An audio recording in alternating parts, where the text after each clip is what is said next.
2023-284-857 at 8. Good morning, Your Honor. Ronnie Liddell on behalf of the people. Good morning, Lieutenant Logan on behalf of the people. Good morning, Jamil Kuja appearing on behalf of Gavin King. Good morning, Senior Staff Terry Elder on behalf of Mr. King, which is standing behind you at P numbers 57728. Good morning, Your Honor. Right Blake appearing on behalf of Aaron Carter. Good morning, Your Honor. Keith Braxton appearing before you for John Saka. Good morning, all. I believe my clerk is lining the jury up to bring them in. All rise for the jury.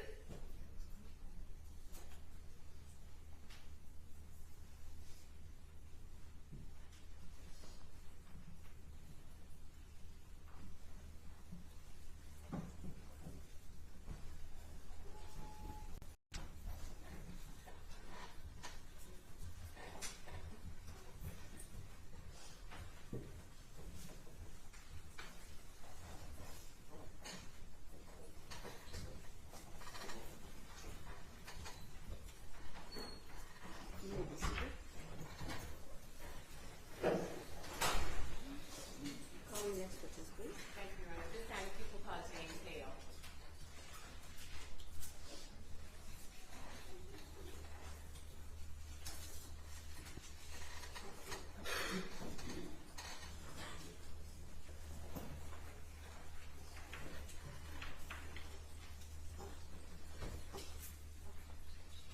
Could you please come forward, sir? That door comes out towards you. Watch your step. If you please remain standing to be sworn. Raise your right, no, this way. Raise your right hand.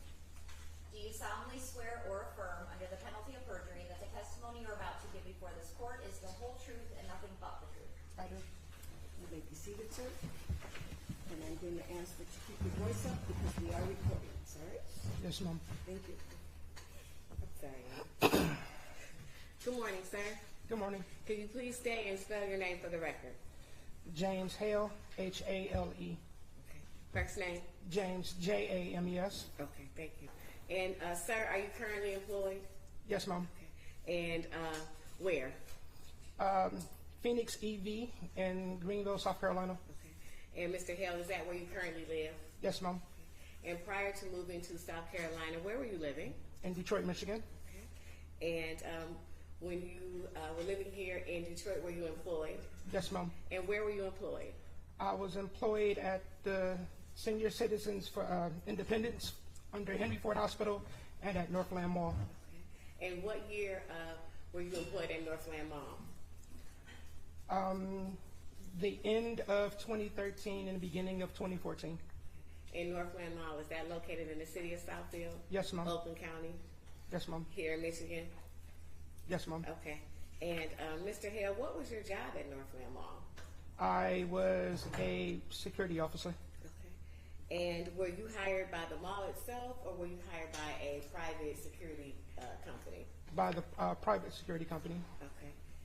And when you were hired by the private security company to provide security at Northland Mall, did you have to go through any type of training?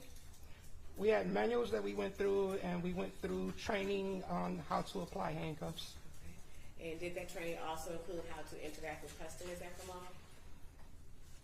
No, ma'am. Okay, all right. And you said training as to how to apply handcuffs. Yes, ma'am. Did you have to complete that training before you were issued a pair of handcuffs? Not really, no, ma'am. Okay, all right. As a security guard, did you carry a weapon? No, ma'am. Okay. What about a radio? Yes, ma'am. Okay. Did you carry mace? No, ma'am. Okay. Now, Mr. Hale, are you familiar with the term observe and report? Yes, ma'am. And how are you familiar with that term? That's what we were supposed to do. How can I put it? As far as I understood, being a security guard, you were a visual deterrent. You were there to make the client and the customers feel safe, knowing that someone was watching over you. You see something, you report it. And was that your understanding of your role at Northland Mall to be a visual deterrent? Yes, ma'am. Okay. I'm going to object as the relevance of his role. Your understanding. This person might have a different role. Sorry. Sorry. I believe my question was that your understanding of the job as a Northland security guard as to what your role was? Yes, ma'am. Thank you. Thank you. Excuse me. Now, Mr. Hill, I want to direct your attention to January 28, 2014. Were you working at the Northland Mall on that day? Yes, ma'am. And were you working in your capacity as a security guard? Yes, ma'am. And, sir, on that particular day, what were your duties and responsibilities? I don't remember everything that I did that day, but I know I was in dispatch. It was my turn to be in dispatch that day. Okay. And do you recall your shift on January 20th, 2014? My normal shift was 5 to 11:30, I believe. And you mentioned that you were on dispatch. Can you explain for the jury what that means? To be in dispatch, you sat in the office, you monitored the cameras, and you answered the phones if anyone called for assistance. And were there other security guards working at that time on January 20th, 2014? Yes, ma'am. Okay. And as a dispatcher, are you able to be in contact with the other security guards working at the mall? Yes, ma'am. And how so? With the radios. Okay. And the radio, is that like a walkie-talkie? Yes, ma'am. Okay. And where was the dispatch office located inside the mall? It's in the basement. And the dispatch itself, how is it set up? I mean, how are you able to watch what's going on in the mall if you're working in dispatch? They had closed circuit monitors and cameras all over the mall. Okay. And if I know you can remember, how did those closed circuit TVs work? Like, were you able to point to a particular area of the mall? You could punch in keys and pull up cameras. You could rotate cameras to see certain areas. Yes, ma'am. Okay. Now, sir, on January 20th, 2014, did you speak with a person by the name of Labib Ansari? Yes, ma'am. Okay. And if you recall, did he have a store in the mall? Yes, ma'am. Okay. And when you spoke to Mr. Ansari, did you call him or did he call you? He called me Okay. And do you remember how many times he called? twice that day.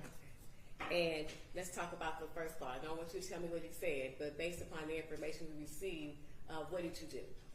I radioed the patrols to go to LA Diamonds. And was that the name of the store? Yes, ma'am. Okay. And you said he called twice. Yes, ma'am. Can you recall how long a time it was between the first call and the second call? Maybe 2 minutes. Okay. And the second call, did you have a subsequent conversation with Mr. Ansari? Yes. Okay. And again, without telling me what he said, based upon that conversation, what action did you take? I informed Sergeant Chafin of the situation as Mr. Ansari had told me, and I began a CAD entry because we had to put it into the system. Okay. And now you mentioned the name Sergeant Chafin. Who was Sergeant Chafin? He was the officer in charge of the whole team that day. Okay. And you said you were entering information into a CAD? Yes. Describe for the jury what a CAD is. It's a computer system where we have to put notes for any activities that come in. Okay. And is that what you were doing while you were receiving the information from Mr. Ansari? Yes, ma'am. Okay. And so you relayed information to Sergeant Chafin? Yes, ma'am. Okay. And what's the next thing that happens? I pointed the camera to the front. We didn't have a great view, but I pointed the camera to the front of LA Diamonds, Okay. where I noticed the person standing there with a hood on. Okay. And this person, and are you watching the television the whole entire time, or are you entering information? What is? I'm entering information and looking back and forth. I don't type that well. I finger type. Okay, that's fair. Okay. And so you say you point the camera in the direction of LA Diamonds? Yes, ma'am. And what did you see? I saw an individual standing at the counter, and I saw as Sergeant Chafin and Sieberling walked up.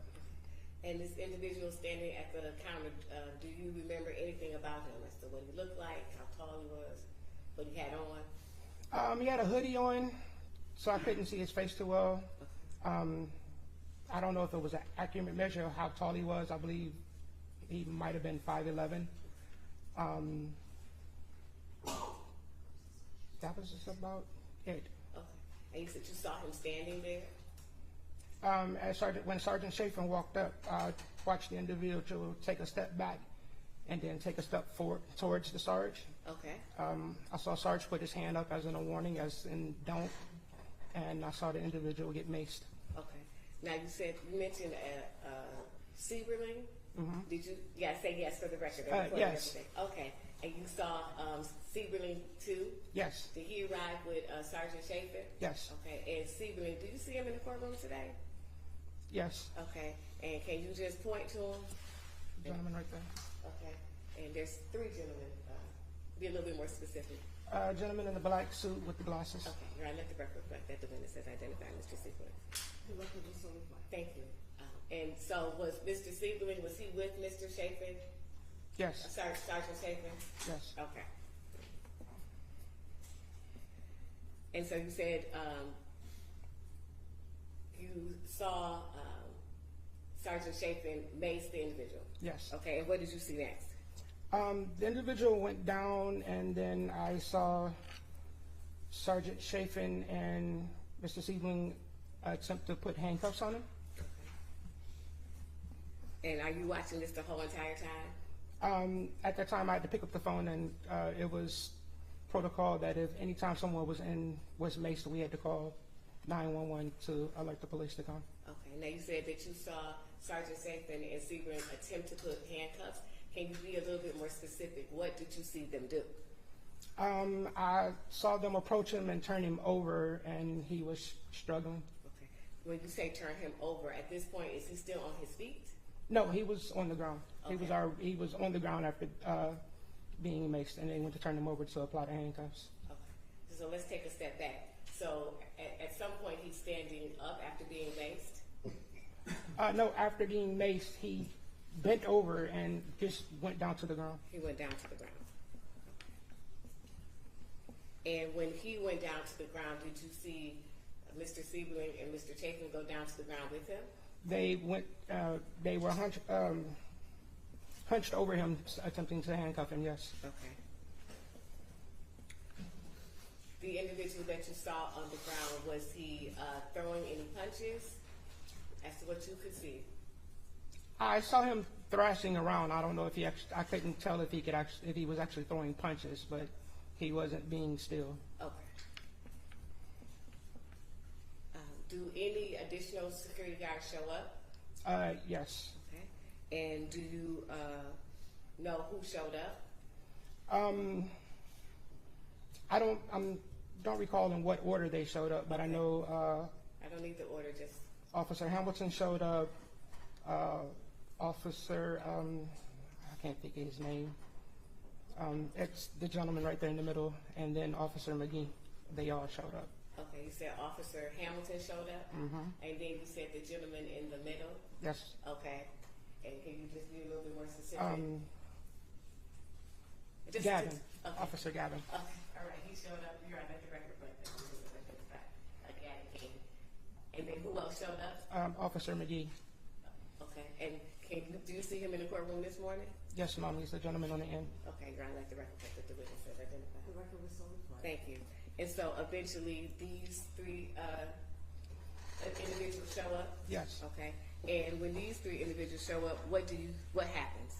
What do you see? Well, they didn't show up at the same time. Okay. If I recall correct, Sergeant Chafin called for assistance. And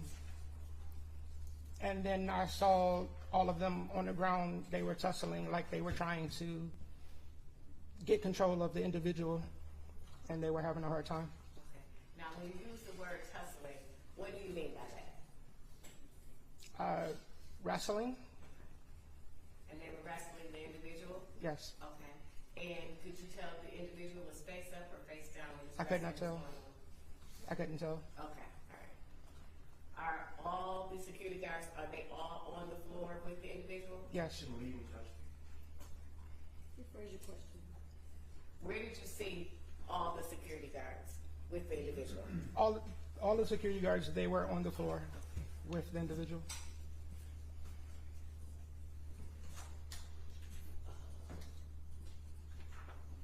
Could you see their hands, the security guard's hands? I wasn't paying exactly close attention to their hands. Okay. Now, you said that all the security guards were on the floor with the individual. Do you know how long they were on the floor with him? No, ma'am, I don't recall. Okay. Was it minutes, seconds, hours? I don't think it was hours. It was several minutes.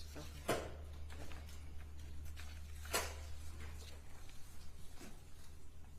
And what do you see happen next?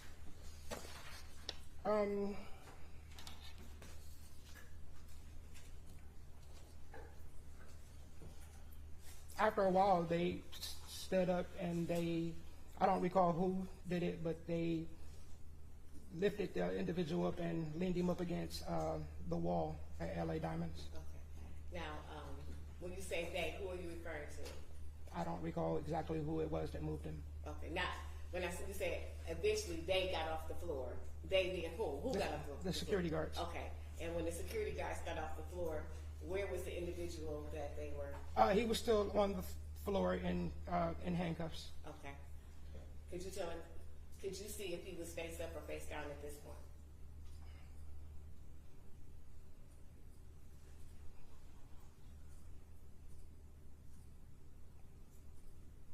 I believe he was face down and they rolled him over and sat him against the wall. Okay. Was he moving? Yes. The individual was moving. That was on the floor that was face down? When After they were handcuffed? after they set him against the wall, he did move. Okay.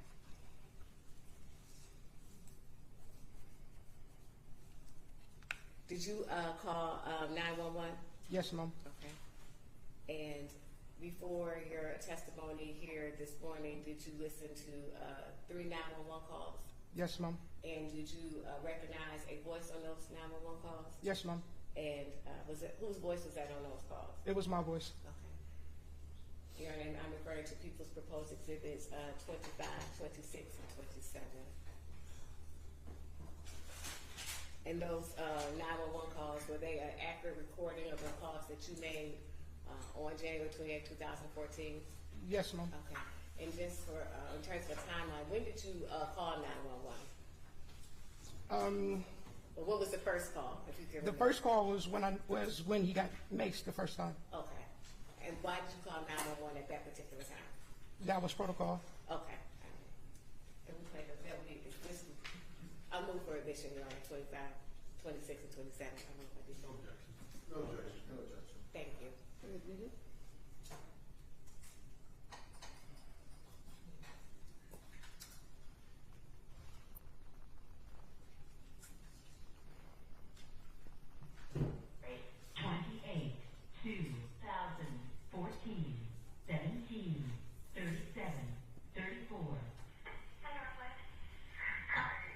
We have a gentleman who's causing issues at one of our jewelry stores.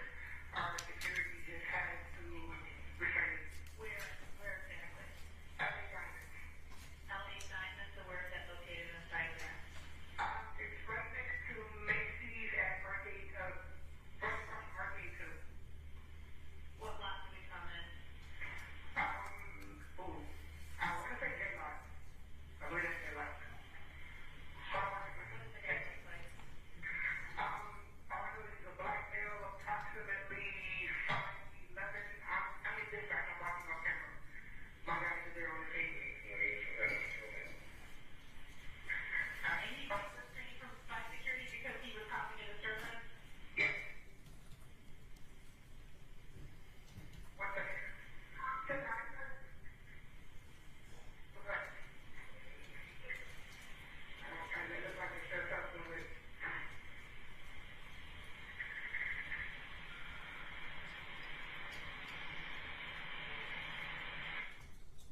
And was that the first call that you made to 911? Yes, ma'am. Okay.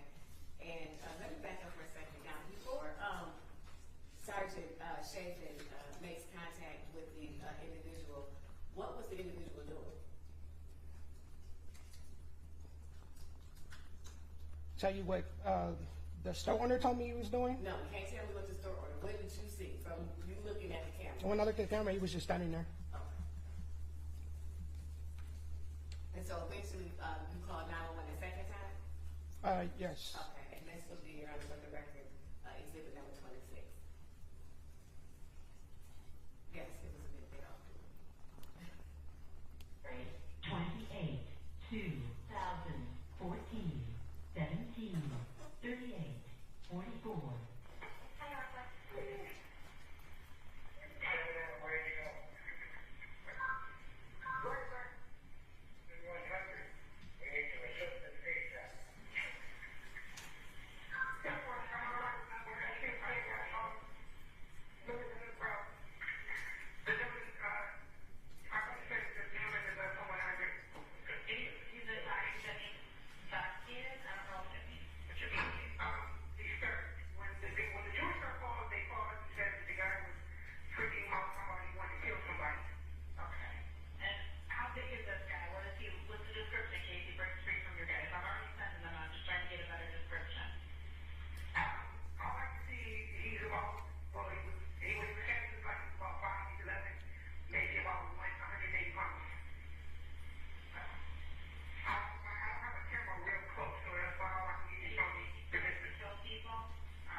Now, Mr. Hill, you used the term 10100 in speaking to the dispatch, the 911 dispatcher.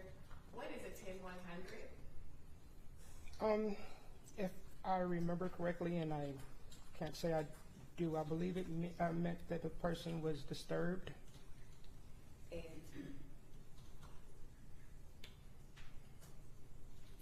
were you trained as to how to deal with a individual who is disturbed? No, ma'am.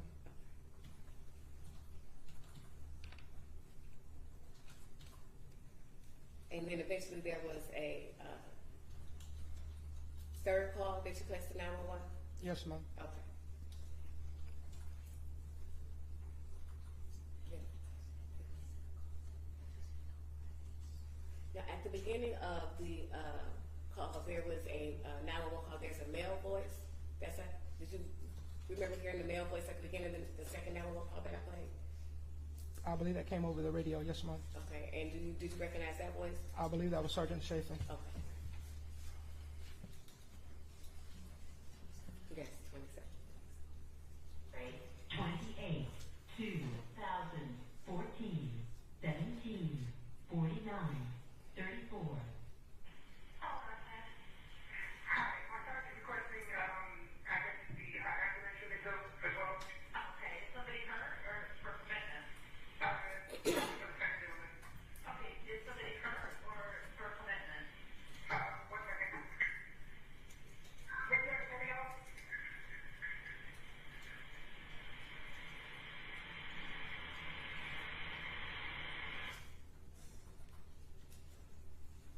Now, Mr. Hale, was Southfield Police and or EMS requested? Yes. Okay, and why? Sergeant Schaefer told me to call him. And did they eventually respond to Northland Mall? Yes, ma'am. And were you still working in dispatch at that time and monitoring everything on the camera? Yes, ma'am. And did they eventually arrive? Yes, ma'am. Okay, now, on the 911 call, you give information as to go to J-Lot? Yes, ma'am. Okay, and The- what is J-Lot? The parking lots were sectioned off and called different letters of the alphabet. And I told them I was guessing because I was still fairly new and we didn't have a map in dispatch. So I just took a guess at J-Lot. And were you watching when EMS arrived? Yes. Okay. And what did you observe? EMS came in the door that was facing Greenfield Road, and they came over and started their procedure with the gentleman. Let me ask you this. You stated earlier in your testimony that the individual was put up against the pillar or the wall. Mm-hmm. Could you tell if he was still handcuffed at this time? Yes, Okay. It was he He was- handcuffed in front or behind? behind his back. Okay.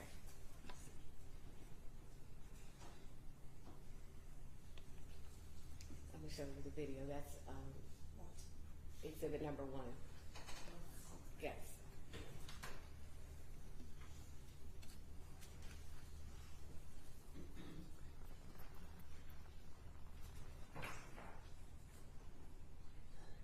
Now, Mr. Hale, are you the one that's in dispatch kind of focusing the camera on this area of the lawn? Yes, ma'am. Okay, all right.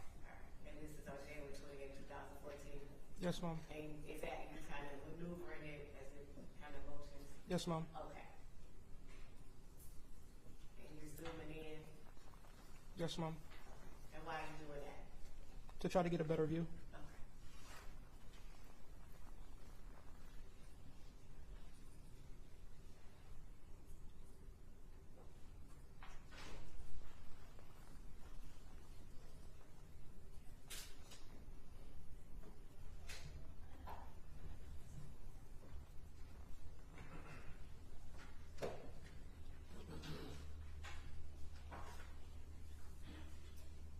And is that the individual that you saw when you were in dispatch? Yes, ma'am. Okay.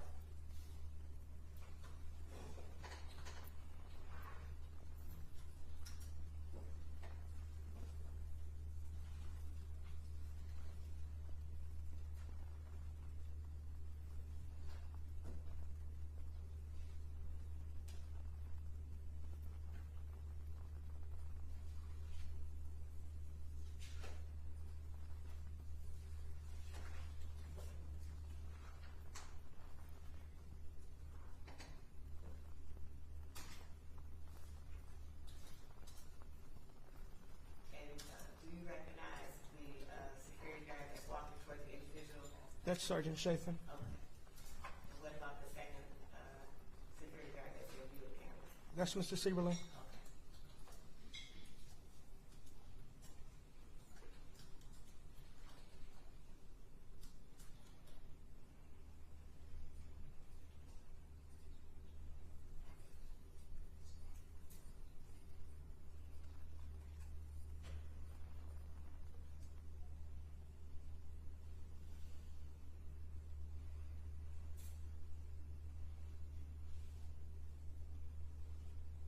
Now, Mr. Hill, at any time where you were watching this, did you see any weapons on the individual? No, ma'am. Okay.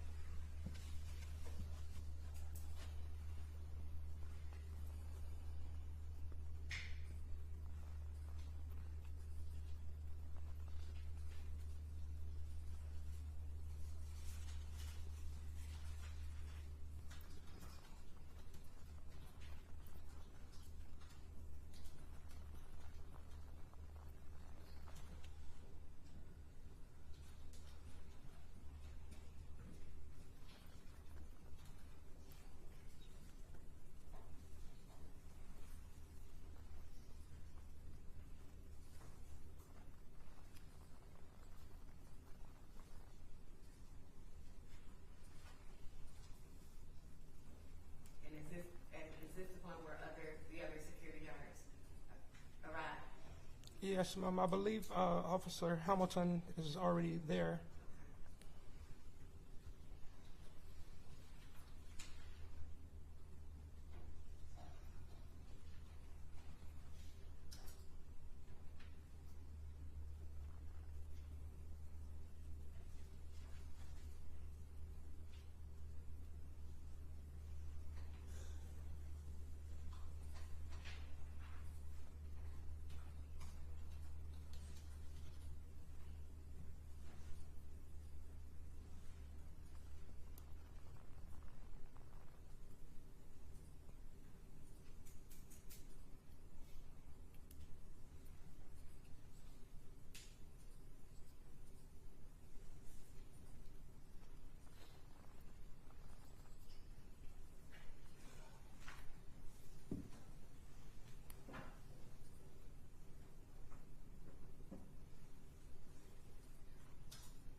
The individual that walked up, the security guard that walked up? I believe that's Mr. Gavin.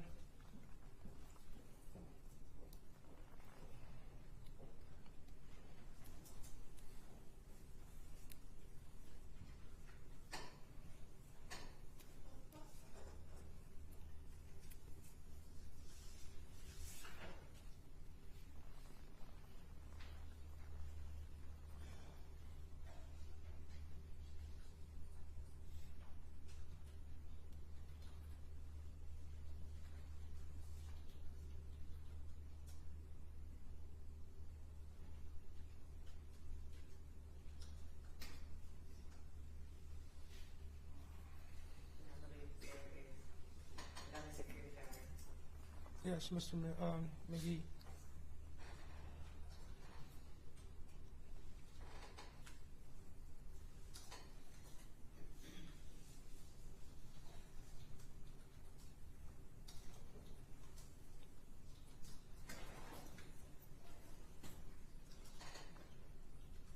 No other questions. Thank you.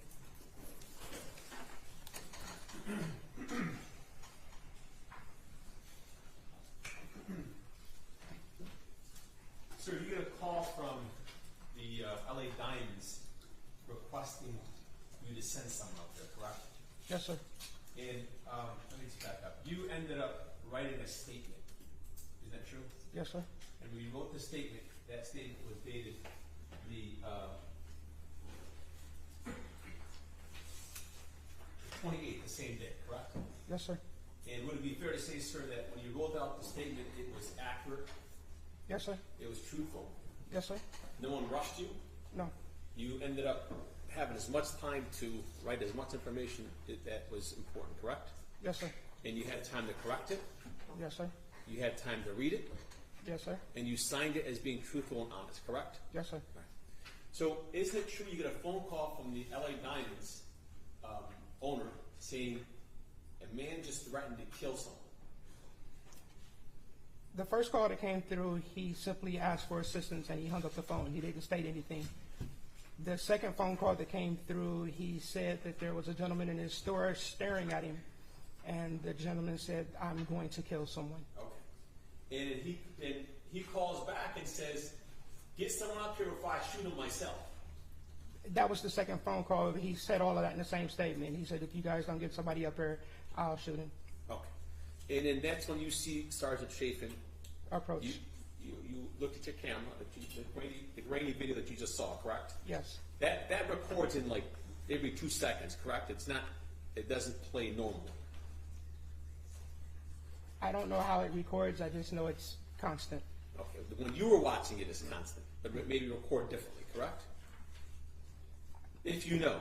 I don't know how it records. I just know that what I see on the screen is what it records. What you're seeing, when Yes. you're viewing it on camera as you were watching it live, correct? Yes. Okay. So when you're watching it live, you can see it in basically, it's basically live. Basically, there's no pausing, there's no skipping. No. When you watch the one that was displayed, people walk a little different. Yes. So it records differently. Would that be fair to say? Yes. All right. So at some point, sir, you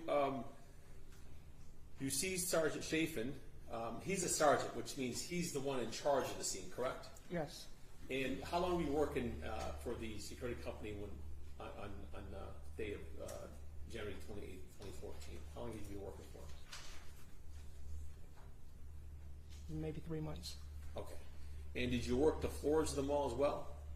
I'm sorry? Did you do security where you walked around the floors of the mall as well, or did you only do dispatch? Oh, I patrolled as well, yes. Okay. So at some point, sir, you see Chafin approach this individual, correct? Yes. You see Chafin, the sergeant in charge, point to leave. He tells him to leave. Do you remember that, sir? No. Okay.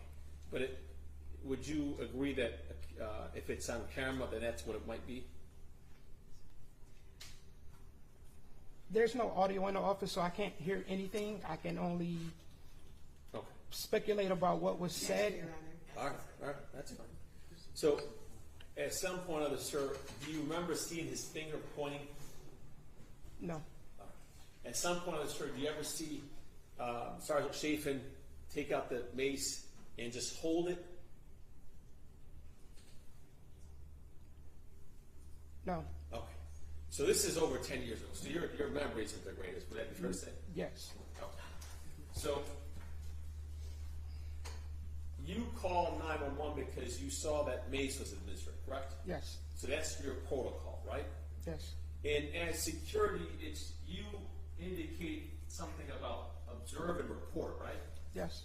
So are you telling this court that the only duty that you had was to report things? So if someone was assaulting another, you're not supposed to intervene?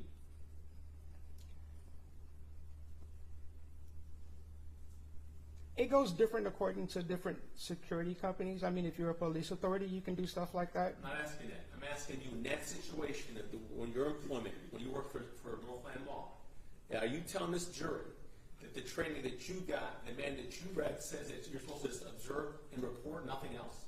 Yes. So the man, let me ask you, who would know more about your duties, you or Weber? Neil Weber? Webster? Objection, I asked the relevant. Okay, it's judge, it gives it tells it gives information to fact finders, judge, in terms of what his responsibilities were. Well, I believe that that's the question you should ask. Whether or not who knows more about his job. I'm just asking her, but I believe that's the question you should ask. Ask it that way or ask a different All right. question? Does Neil Webster, he trains you, correct? No, he didn't train me. Is he in charge of training anyone at all? I don't know if he trained. He wasn't the one who trained me. I don't know if he changed anyone. Who did you report to? Sergeant Chafin, Okay. And who did he report to? I believe he reported to Mr. Webster. And sir, is the only person that can have mace someone that was the only person that had mace that day was Sergeant Chafin, correct? No, a lot of the guards had mace. I hadn't been there long enough. All right. My question to that day was Chafin the one that had mace? Did you know? I believe all of them had mace, sir. Did you see any of them with mace? I believe it was a part of their normal uniform. All right. So did you have mace? No, sir. But you had a uniform, didn't you? Yes, sir. And sir,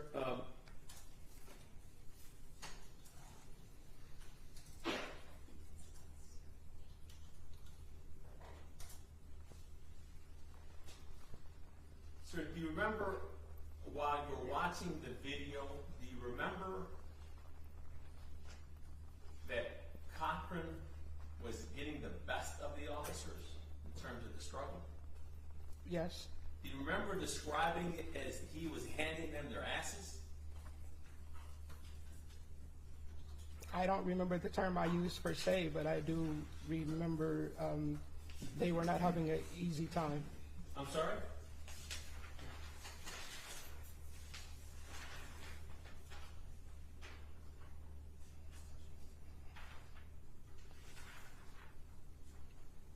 Go ahead, Coach Turner.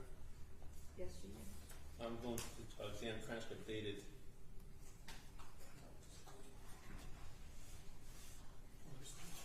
August 8, 2022, page 51 to 52. So I'm going to bring your attention to Could you indicate the lines you're Yes. referring to? line 24, 25, the next page is your answer.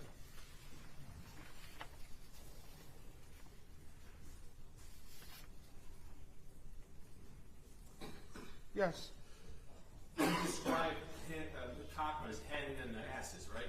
Yes. As a matter of fact, that's when you made a second phone call, or I heard you on the second call, the 911 call, basically saying, we need assistance ASAP, correct? Yes. And, sir, if you were out there that day, you'd assist Sergeant Chafin. Would that be fair to say? No. You was let him be. Is that right? It's yes or no. You let him be. Is that what you're telling the court? Let him be. Okay.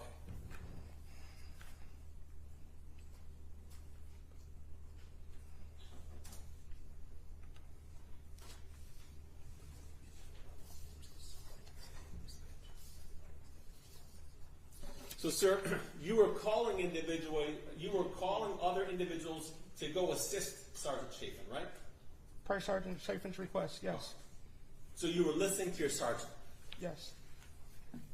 because he's the one that has more authority than you, correct? Yes. He has more authority than the other officers as well, correct? That are not sergeants? Yes.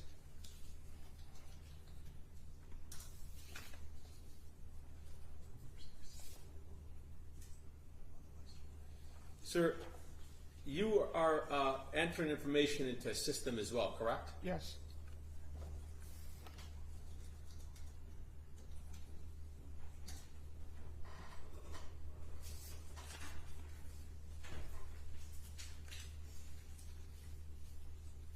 Sir, did you read the training manuals that you were given? Yes. Did you ever voice your opinion, or did you ever have issues with training manual? Not with the manual per se. Okay, nothing further.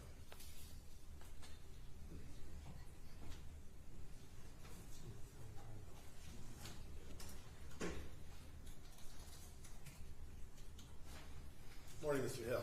Good morning. My name's Wright Blake. I'm the attorney for Aaron Marie. So my questions are going to be pretty much focused with his activity and involvement. Okay. Is that fair? Yes, sir. And as we come here today, 10 years later, you recognize Mr. Marie being over there in the corner, correct? Yes, sir.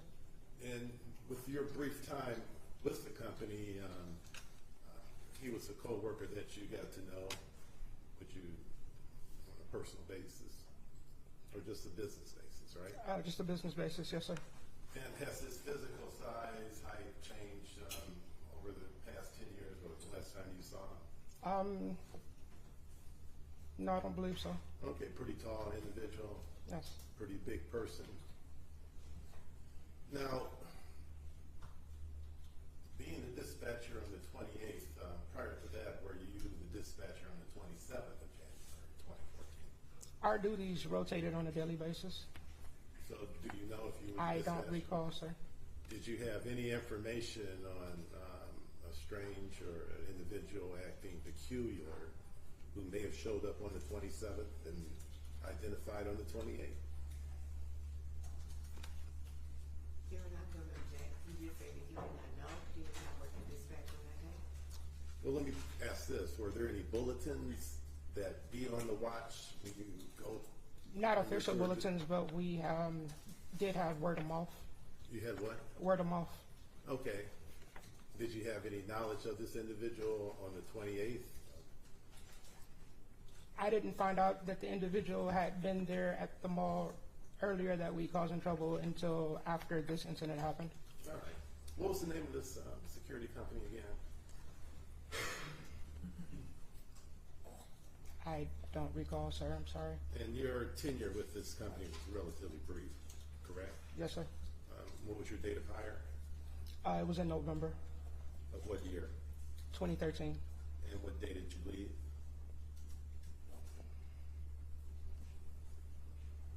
Or what month? Would around March be? Maybe March. Okay. Yes. So, during your brief tenure with this company, you had training in various aspects, patrolling the mall, fluid situations that may require restraint. No. You had no training? No. There were no fluid situations that required restraint. No, I'm saying This was not a daily thing. Well, you work there every day, right? Yeah. I mean, we had situations come up, but Right, we so weren't it's- out wrestling with customers all the time. No, sir. Right, but you don't know what to expect at the mall from a day-to-day basis, correct? Correct. You don't expect someone to come in and kill 10 or 20 people, do you? No, sir. But it happens, doesn't it? It has happened, It hasn't can. it? Yes. So you can't put down every well, you can't train for every possibility because you don't know what to expect on a daily basis, do you? No, sir. Now, getting towards the physical structure of where you're located, the dispatch area, that's in the basement of what used to be the Northland Mall, Yes, sir. correct? And to get to that particular area, you have to take some stairs. Would you agree with that? Yes, sir. And not like 2 or 3 stairs, but around 20 or 30 stairs. It's one flight.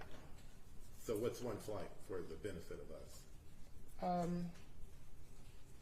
I guess it would be 20 because it would be 10 down to the midsection and then 10 to the bottom. Yes, Okay, sir. so to get from the main floor to the dispatch area is 20 flights of stairs, correct? It's 20 stairs, not 20 flights. Okay, I stand corrected. 20 stairs. Now, when you get the first call, you said that was from LA Diamonds, Mr. Ansara, and that would have been around 5:34 p.m.? I don't recall the exact time, but that's, Okay, well, you heard the time that was on the exhibit, 17:34, which is 5:34. You would Okay. dispute that would be around the time that you received the call from him, yes. correct? Now, at that particular time, did you know where Mr. Marie was stationed in the mall? No, sir. And you received another call approximately 4 minutes later from Mr. Ansar, or you said 2 minutes later? 2 minutes. Correct. And it was a more urgent call. Would you agree with that? It was a more informative call, yes, sir. And during that call, you subsequently received a call from Sergeant Chafin, right? Or walkie-talkie.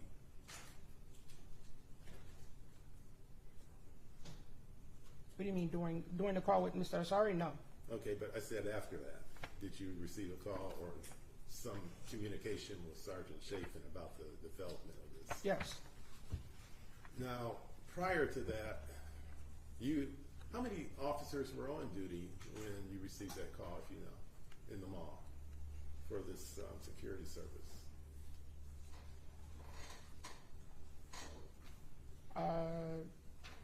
I don't know. I don't recall if anybody else was there, but it was definitely us 6. So 6 officers who were responsible for all of Northland. Yes. Everything was relatively still open then, right? Yes. Macy's, what else did they have? Target? Macy's, Target, LA Diamonds, Foot Locker, the food court. And isn't there like an elevated level or lower level as well? The lower level was basically where security was. Everything was on one level. Macy's had 2 levels, but that was inside of their department store. Now, when you first saw Mr. Marie on the 28th of January, where was he, sir, if you know? I watched him walk up on camera. Isn't it true that he was in dispatch with you when you received these calls? I don't recall who was in dispatch with me, sir. You wouldn't doubt that or you wouldn't say he wasn't, would you? I cannot say if he was or if he wasn't, sir. Okay, well, Dispatch is not an open room. You would have to walk out of dispatch and walk through the rest of the security office to find out who was there, sir. I appreciate that, but as you're sitting around there watching televisions or videos, you don't see Mr. Marie, is what you're saying, or you don't recall? The way the room The sits, background asked and answered. He has answered it. He doesn't know one way or the other. Let's go on. Did you communicate to him by walkie-talkie, if you know? I don't recall, sir. Well, when you saw that the first responders, it was only 3 individuals, or first initially there were 2 and then 3 were strengthened. It was 1, then 2, and then 3, right? Mr. Sebring and Mr. Chafin got up there at the same time. Okay. Then I believe Officer Hamilton walked up and then Mr. Gavin. And you saw the situation escalating, correct? I saw the situation as it was on camera, sir. Right, and it was escalating. Would you agree with that? It wasn't just dissipating, it wasn't going away. No, it wasn't going away. In fact, you saw the need to dispatch other officers to that area, correct? Anytime Sergeant Chafin called Sir, across the listen to radio. my question. Wait, please. Only one person speaks at a time. Please, Mr. Hale, listen to his question and answer just his question, right? Thank Yes, you, ma'am. sir. And don't speak over the witness. I apologize. Sorry, Mr. Hale. Didn't you see the need to call every officer in that mall on duty to that area, sir? Yes or no? No, So you dispatched to certain particular officers to go to that area? when Sergeant Chafin calls across the radio, every officer hears it. So when he called for assistance, everyone heard it. It didn't come directly to dispatch. It came over the radio to every officer that was on duty. So you didn't facilitate that? You didn't say, Mr. Marie, we need you over in Section A? I do not recall ever telling Mr. Marie specifically to go to LA Diamonds. But as a dispatcher, you have, or on this particular date, there's a possibility that you did dispatch fellow officers to that area, correct? Objection, Your Honor, he had asked and answered, he's now answered it. That's not the same question. I didn't say anything about dispatch. He's a dispatcher. I asked him, did he dispatch any officers over to that area? Okay. Well, why don't you just ask him which officers he dispatched, or if he, to that area, or? Oh, sure. Which officers did you dispatch to that area, if any? I remember calling over the radio saying LA Diamonds is asking for assistance. I did not call out any specific names. Okay, so your purpose in dispatching that particular communication is to have other officers go to that location, would you agree? Yes. And you never knew where prior to his arrival, you never knew where Mr. Marie was located? is I what do you're not saying. recall, sir. Now, If I knew at the time, I'm sorry? if I knew at the time, that's one thing. Again, this is 10 years later. Well, I I'm do not telling you re- the time, it's at No, he 5:38. said at the time Oh, of at the the time. occurrence. He may have remembered then, but he Okay. does not remember now. Okay. Now, being of a lover of the movie RoboCop or RoboMall Cop or whatever it is, does this security staff or mall cop, you know, sorry, I always saw it once or twice, mall cop. Did you have any vehicles or equipment to transport the officers from one end of the mall to the other? There was a patrol vehicle that they used outside to patrol the parking lots. So your answer would be no as far as inside, No. none of those scooters or anything. So they would physically have to get to that location, right? Yes. And how far is Target from LA Diamonds? If you know. I know where it's at in the mall. I don't know the approximate Is it distance. 100 yards, 50 yards? I don't know how to measure in yards, so I'd say maybe a quarter of a mile, if that. Because you have to make, from LA Diamonds, go down the hallway, make a right, go to the next hallway, make a left, and go straight. That's if you go straight to LA Diamond, correct? That's coming from LA Diamonds to Target, yes. And how far is the dispatch office from LA Diamonds? From where LA Diamonds is sitting, there's directly across the hallway, there's some steps. If you go down the steps, you make a left, and dispatch is in the hallway, directly up under the hallway that LA Diamonds is sitting at.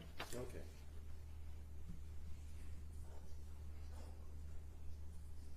So, did you make a third call as well? To 911? Yes. Yes, And that was at 5:49, correct? yes, You wouldn't dispute that. So, all of this took place from start to finish in less than 10 minutes. Would you agree? yes. And for most of those 10 minutes, Mr. Marie is not even there until at the end. Would you agree with that? Yes.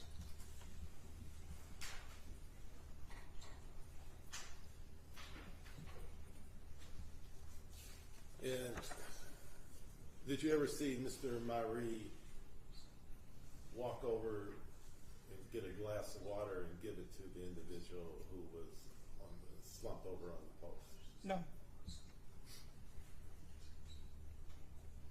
And you never saw a video where that happened, is that correct? no.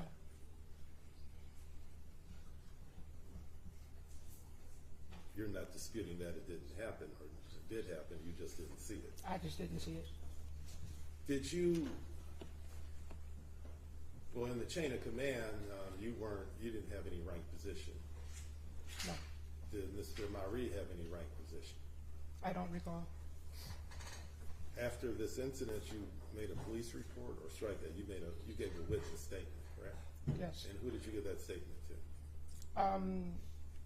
I I wrote the statement out and put it in CAD, and I believe it was given to the police department. Okay, but you didn't give it to anybody yourself. You just put it in, you inputted it in your system, and that was the end of it, correct? I input it in the system, and then I did the handwritten statement, and it goes into a binder. And other than that, you never talked to anybody from Southfield Police Department? No. Oakland County Prosecutor's Office? I don't recall if I spoke to the Oakland County Police Department, no, to the prosecutor's office. And once again, after the 28th of January, you continued your employment at that company, correct? Yes, And Mr. Myrie also continued his employment at that particular company and location after the 28th, correct? yes.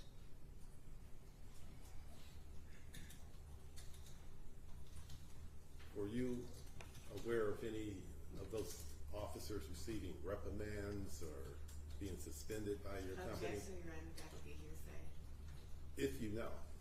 No. Objection. Thank you, sir. Nothing further.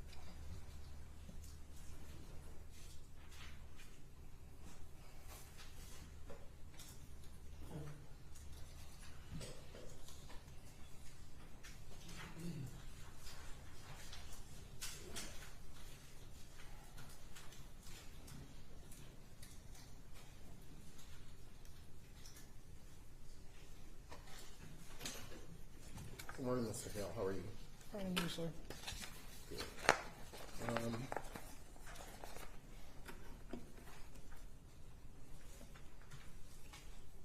Okay, earlier you said,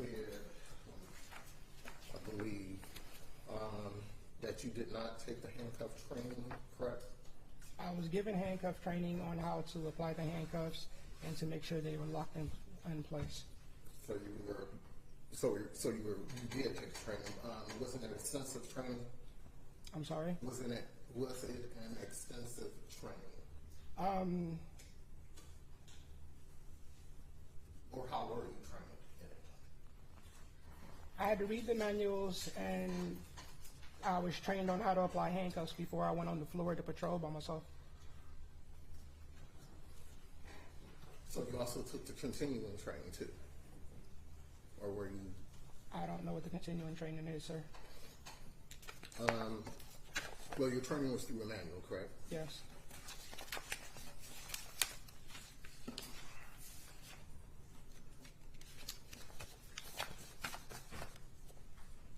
Let's see. If I show you pages from the manual, would you recognize them?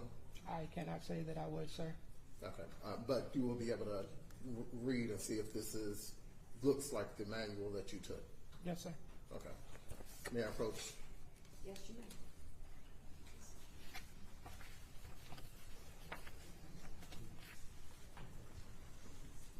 Just look over it and see if you recognize it, and I'll ask you the question in a second.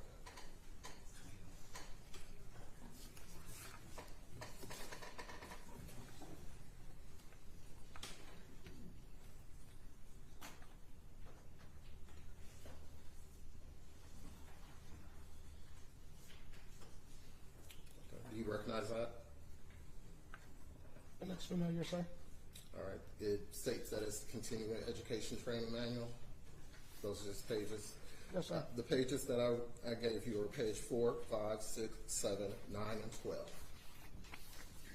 I believe in that order. Yes. I would like you to read pages 4, 5, 6, and 7, the highlighted parts. Your Honor, at this point, I would object. It's part of the manual. It's an exhibit. It's in evidence. You may read it. Go ahead, sir.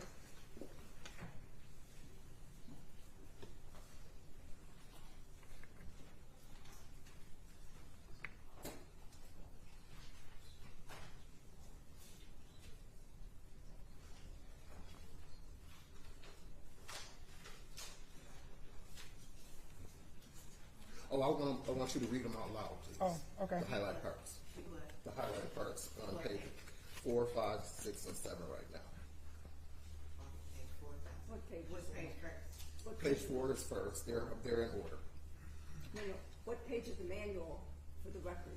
Are you Page referring- 4. Page 4, okay, thank you. It's, well, they're all, it's page 4, page 5. I see. Yes, page Okay. 4 first. Read the highlighted part out loud, page 4. First and foremost, we must revisit IPC international policy and procedures related to the use of force and handcuffs as strictly a defensive restraint tool in Unit 2. We must use all other options, including nonverbal and verbal communication and direction, to attempt to gain compliance before we use handcuffs.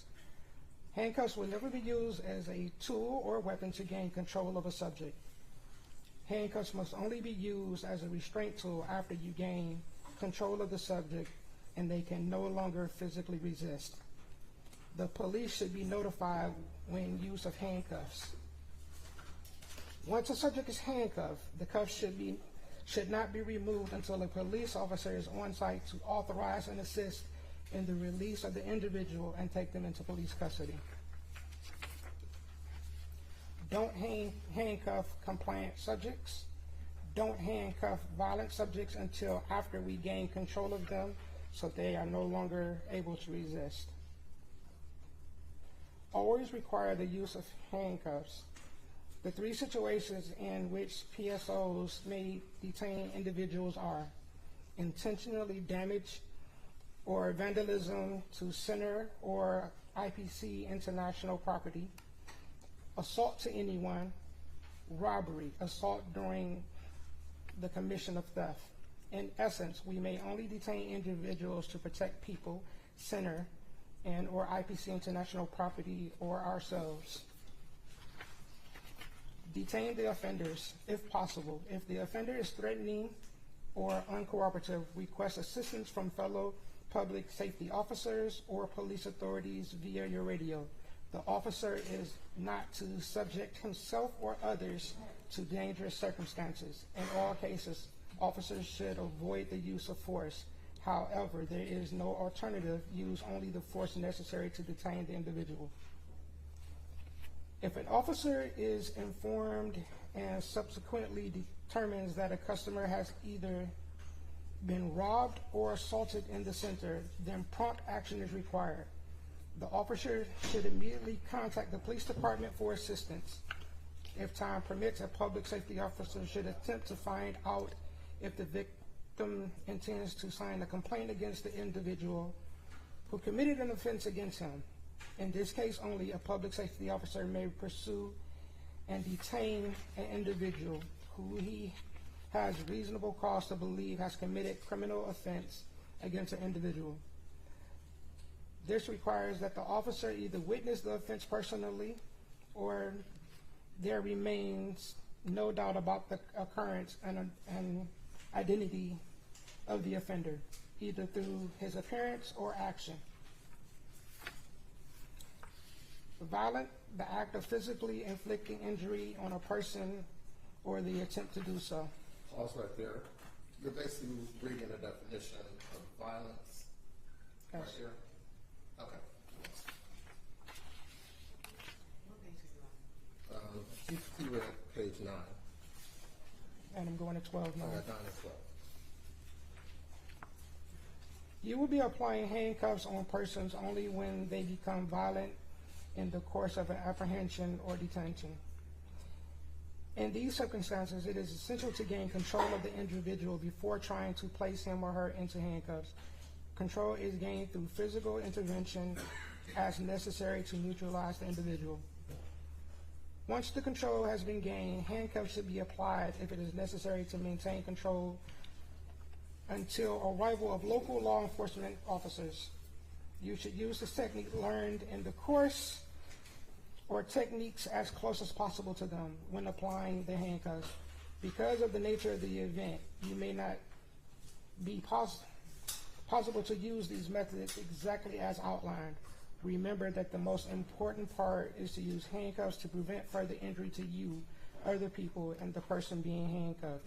In short, get the handcuffs on the person without anybody getting hurt. Okay, thank you.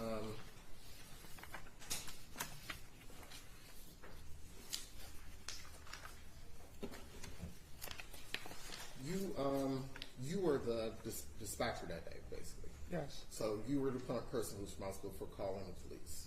yes.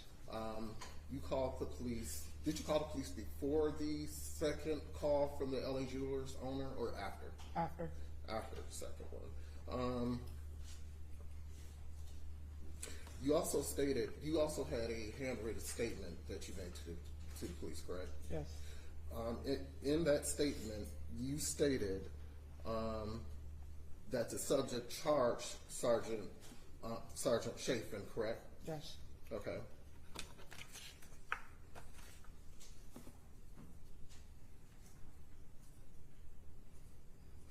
You also stated that when you called the police, that the officers were trying to get the subject under control, correct? yes, And that they were unable to get the subject under control. yes, Okay. You also stated in your report that to make sure, you said lot J, that was not the closest lot to the incident you stated before, correct? sure. Do you know about how much time or how far away those 2 points are in relevance of time in getting to them? No, Okay. But you also stated that the situation was on the other side of the mall in your report. yes, And to be fair, you were also typing at the time that all this was happening. Yes, sir. So you did not constantly look at the video to see what was happening in the video. No, sir. Correct. All right.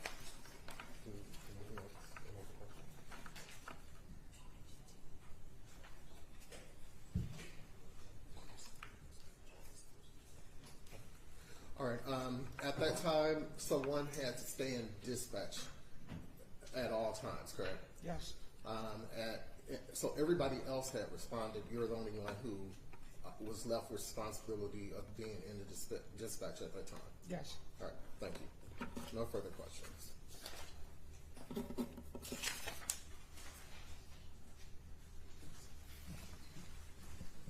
Any redirections? Just a couple of questions. The first question, Mr. Kale, is that I believe you were asked a question. I think it was Mr. Elder that asked you a question. He said, if you were there with Sergeant Chafin, wouldn't you have assisted? And your response was no. Yes. Okay. And why wouldn't you have assisted with Sergeant Chafin? I was hired as a visual deterrent. Wasn't there to wrestle with nobody. That wasn't the first situation where they had got physical with somebody. Not to mention the fact it went against my personal beliefs at the time, because during the day I worked as a nurse's assistant. I wasn't there to hurt anybody. And Mr. Braxton had you to read some portions of the handcuffing procedures. Mm-hmm. Yeah, say yes for Yes. the record. Yeah, keep your voice. I'm sorry. Okay. So could you read from the first paragraph? This, and I'm referring to page 18, first paragraph. Are we talking about the manual? Yes, this is the manual. This is Exhibit 46. Okay. First paragraph, page 18. If you could read that for me. When in handcuffs, subject will have limited ability to move, balance themselves, defend themselves, or catch themselves should they fall. Once you have placed handcuffs on someone, you have assumed the legal and moral responsibility for protecting them from harm. This means that you cannot leave them alone, let them trip or fall, damage their wrists or shoulders, etc. And I believe there is a last portion on that, page 18. Let me just see if I can take this. If we could do that. The last paragraph of the 2 bullet points. You must also be aware that handcuffed subjects, as a result of their limited ability to move, are at greater risk of suffering positional injuries. Positional injuries are injuries caused by placing a handcuffed individual in positions that have been shown to cause or aggravate injuries, including muscle strains, broken bones, and positional asphyxia. Positional asphyxia, suffocating as a result of a person's position restricting their ability to breathe normally. Avoid leaving people lying face down or hunched over in any way that could restrict the flow of air through their lungs. Thank you. That's it. Sir, are you aware of the fact that once the handcuffs were placed on Mr. Cochran, that within a very short period of time he was rolled over to his side? Are you aware of it? No, sir. Are you aware, did you see them roll him over on his side through the video that you're watching, or you didn't see that part? I didn't see them roll him over, but I saw them lean him up against the wall, And help him sit up. Hey, did you see them also try to give him water? No, sir. Sir, you indicated that she asked you about a question I asked you about whether or not you would have helped Sergeant Schaefer.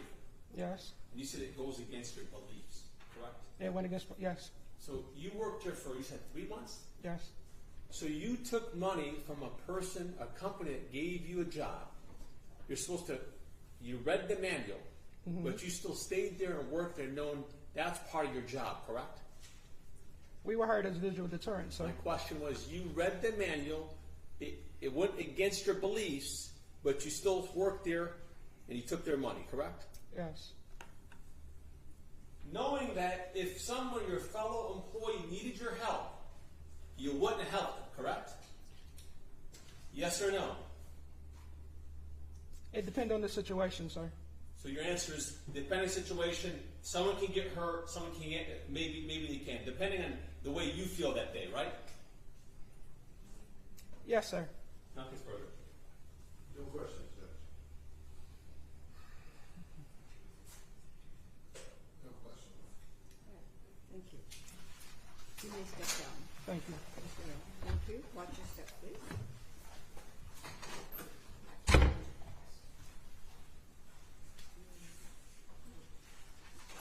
Ladies and gentlemen of the jury, do you wish a brief recess before the next witness? Yes. Okay. Cyberclaim case number 2023-284857, message.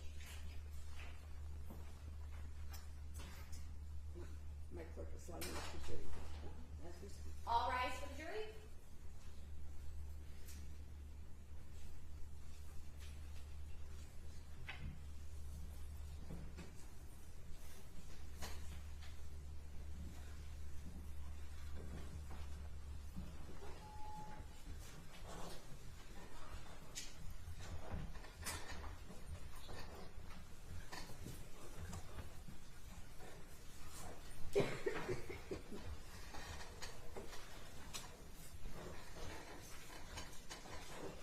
You may be seated.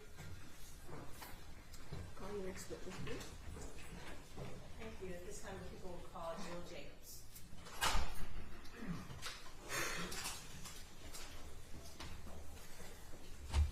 Question step. If you could please turn towards me and raise your right hand, please.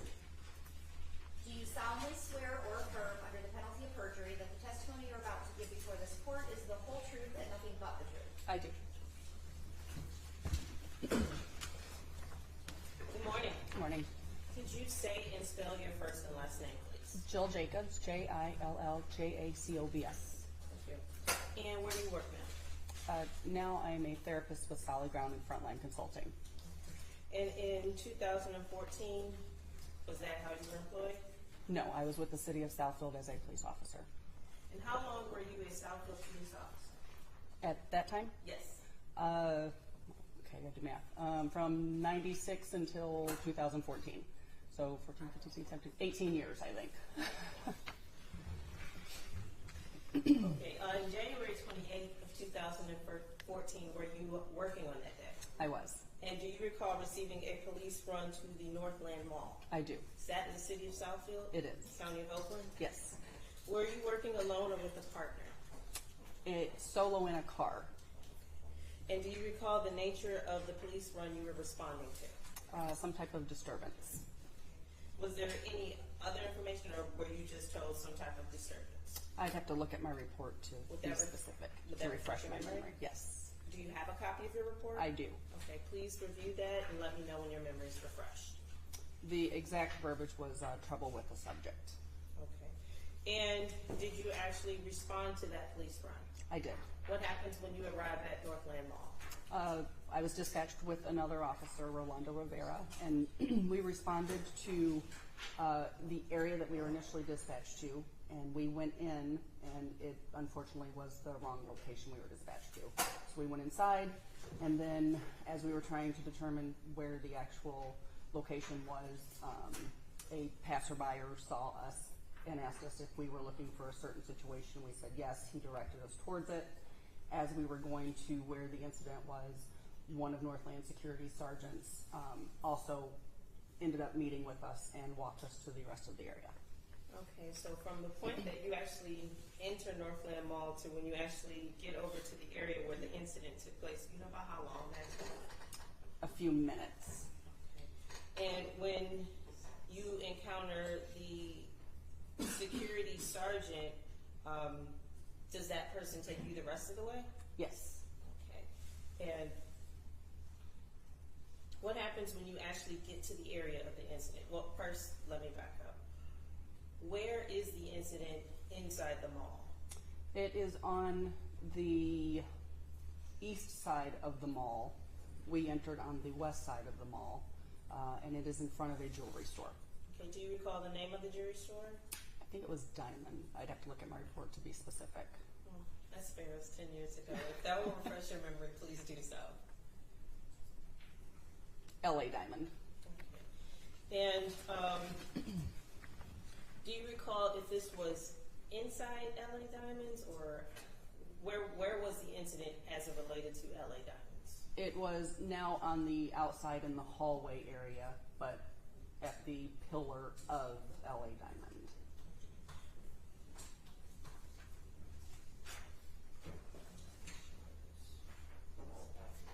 Permission to approach the witness, Your Honor? Yes, you may.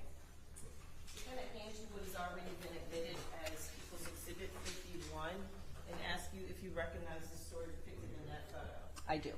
And what is that? That is where the incident took place of LA Diamonds. Okay. And you stated that the actual incident that you responded to ultimately was outside of LA Diamonds. Are you able to direct us on that photo where the incident was? To the right side of the entryway, where the column is that's gray with the blocks behind the red planter.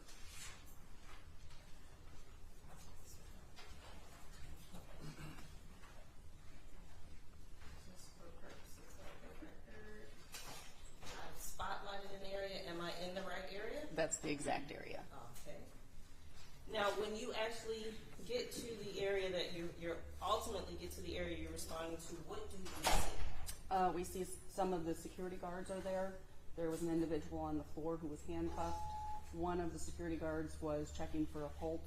At that point, our preps did not work well inside, and I wanted to make sure that a life unit was on the way, so I went to an area near an entry-exit door of the mall in order to notify dispatch that we needed life to go code if they were not yet. Now, first I want to talk to you about the handcuffed individual. Where was the handcuffed individual? The exact spot that you had highlighted right there. Was he standing against that post? He was sitting down, slumped. And I believe you said he was handcuffed? Yes. Okay, at the time that you approached the LA Diamonds area, is the individual talking? No, unresponsive. And you stated that you observed one of the security guards check for a pulse. Was that correct? Yes. Do you recall which security guard that was? I would have to look at my notes or my report for the exact name. If that will refresh your memory, please do so.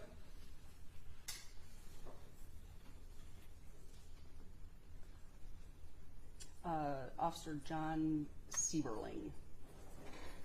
Now, what was it about the situation that made you want to radio and say go code? Because we had someone that was unresponsive. Okay, and what does go code mean? that they're going to use their lights and sirens. And once you made that call over the radio, did EMS actually respond? They did. Okay, and do you know how long after you made that radio call to Go Code did they respond? I don't know the exact time, but it was quick. And what happens when EMS finally arrives?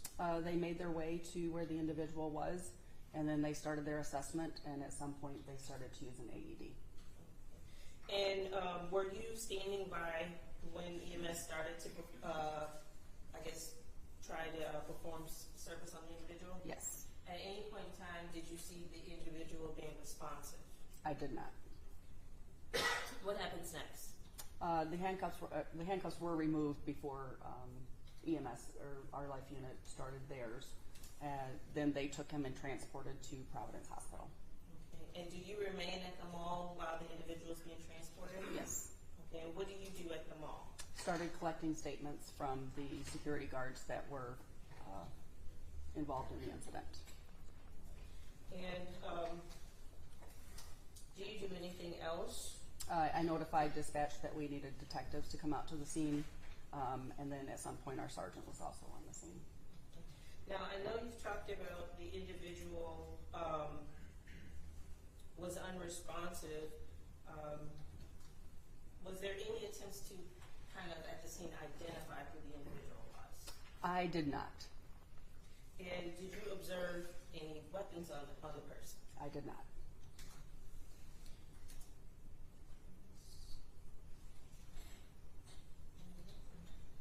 I'll pass the witness.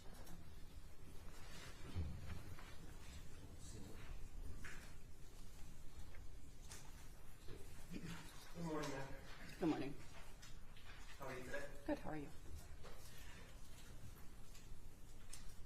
Ma'am, back in 2014, you were kind of familiar with some of these security officers at Northland Mall, correct? Yes. Right. And that was through the number of times that you would be called to Northland Mall as part of your duties of being a police officer, correct? Correct. Okay. So they had called Stop for assistance at Northland Mall so many times that you became familiar with the security guards that worked there. Correct. Right. Now, when you are dispatched, is there a CAD entry that's made? Are you Yes. familiar with that? Yes. Now, you recall being dispatched for a man making threats to kill people? I don't recall that. Would it refresh your memory to see the CAD report from that day? It would.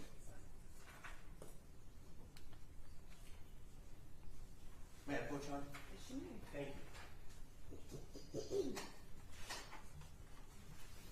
Oh, gosh. Reading that? They're in my bag. I should be able to make it. Sorry. Borrow these ones. Mine are in my bag, so sorry. These might help.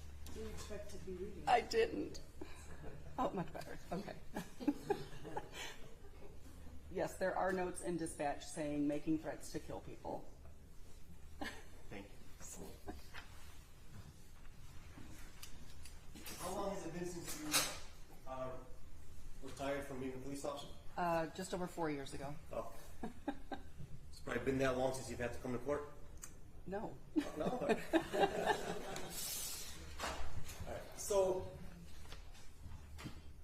when you were working as a police officer, if the dispatch is there's a man making threats to kill people, that's something you're going to take serious, correct? Yes. Right? Regardless of whether or not anybody reports actually seeing a weapon. Correct. Right? You're not going to make any assumptions about the person being unarmed, right? Correct. When they say they're going to kill people. Yes. Right? And so you would have a concern for weapons yourself, right? Yes. Right? And you would be, anytime threats are made, especially about killing people, you would expect a volatile situation, right? Possibly, yes. Right? And you would have concern for your own safety, correct? Yes. And the safety of other people, right? Yes. Now, you arrived at the J lot with Officer Rivera on that day, correct? Correct. And at one point you said you were looking for LA Diamond on the mall directory, right? Yes. And you couldn't find it listed there?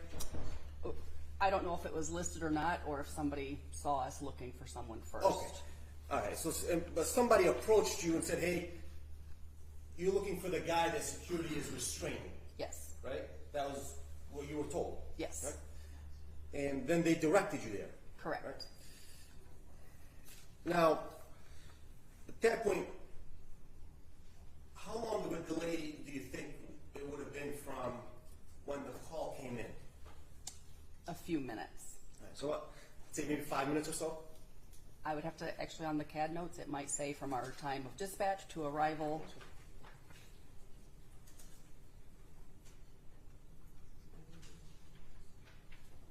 It should be timestamped. Coach on? Yes, sir. You're probably better at reading it than me. So if you find some information, let us know. So it looks like we were dispatched at 18:04, which is 6:04. We arrived at 18:12, which is 6:12 p.m.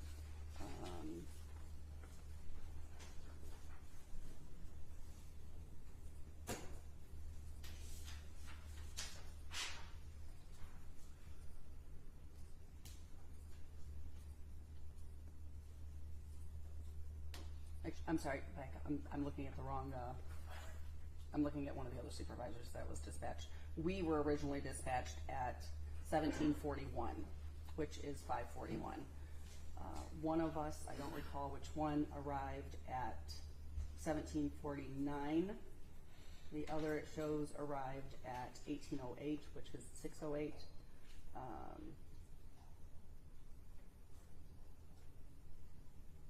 The ones after 6 p.m. you would assume would be sergeants and detectives being called Correct. after Correct. the initial response. So the initial dispatch time was at 5:41, 17:41, and then the arrival was approximately 8 to 9 minutes later. The other unit, looks like they took them a little bit longer to get there, or for someone to indicate that arrival had happened. So when you say the 8 to 9 minutes, you know that's you arriving at the J lot? Yes, that is us arriving. Well, that was me arriving at J lot. Right. And then at some point, there's a couple more minute delay. Yes.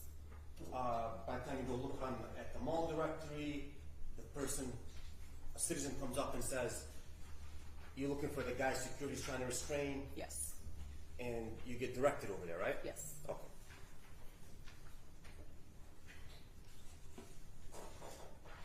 Now, then Sergeant Chafin approached you, Yes. right? And he advised you that the help command is not responsive now. Is that right? I don't know what he said, but he got us to where we needed to Okay. be. He came in Yes. and got you there even quicker. Yes. Basically. Okay. Now, once you arrive at a scene at Northland Mall, you are now responsible for the scene, correct? Yes. Right? You expect the security officers that are there to follow your orders, right? Correct. You don't expect them to do anything unless you instruct them to do it, right? Correct. Right. Because you're the police officer from Southfield Police. Correct. And that's what happened that day? Yes. You knew that their protocol was that once they handcuffed someone, they were not to take those handcuffs off until a police officer arrived, correct? Yeah, and I'm gonna object, lack of foundation. Judge, she said she's been to Northland Mall so many times that she's familiar with all the security officers there. I understand, but that doesn't mean that she knows exactly what's done in Oh. every situation. So we lay a foundation or ask another question. Will do. Ma'am, about how many times would you say you had responded to Northland Mall before that day? If Hundreds? All right. And some of those times that you responded to Northland Mall, you would see that there were people that security had handcuffed, correct? Yes. And those handcuffs would remain until you or one of the Southfield police officers told security, take those off, correct? I don't know what their protocol or policies were, Okay. so I can't say what would absolutely happen. Right. But in your experience, not knowing what's in their training manuals, you would agree that that was the course of action that would take place when you arrived and found that they had handcuffed somebody. You or a fellow officer would tell them, hey, I need you to remove those handcuffs at some point, correct? I would not be able to give a definitive yes or no for this. No problem. On that day, you yourself did not try to render aid yourself, correct? No. In fact, though, you were trained in CPR and first aid, right? Yes. And you actually were an instructor for fellow officers on CPR and first aid, correct? Yes. And Officer Rivera, who's with you, he's also CPR and first aid certified, correct? Yes. Because all of the Southfield police officers had to be. Yes. Right? Now, you observed Officer Seiberling actually checking for a pulse, correct? Yes. And the officers were trying to render aid, correct? Yes. And from what you observed, it appeared to you that they were doing exactly what they should be doing, correct? Yes. Right. And so you didn't see a need for you to step in or tell them to step aside. I want to take over, correct? Correct. Right. In fact, you left the scene at one point because you said your radio wouldn't work inside and you wanted to step outside to. Correct. I think, what was the code you used? To tell the dispatch to have life go code, which means lights and sirens. Got it. And then at that point, you waited for EMS to arrive, right? Yes. Okay. And it was about 10, 15 minutes later? I don't know the time frame, but they were there quickly. All right. Now, you know for certain that you arrived before EMS, correct? Yes. All right. So it wouldn't be true that an EMS, how do I say, EMT, emergency medical technician would have been walking in with you and Officer Rivera, correct? Correct. That is They were not. incorrect for sure. They did not. Okay.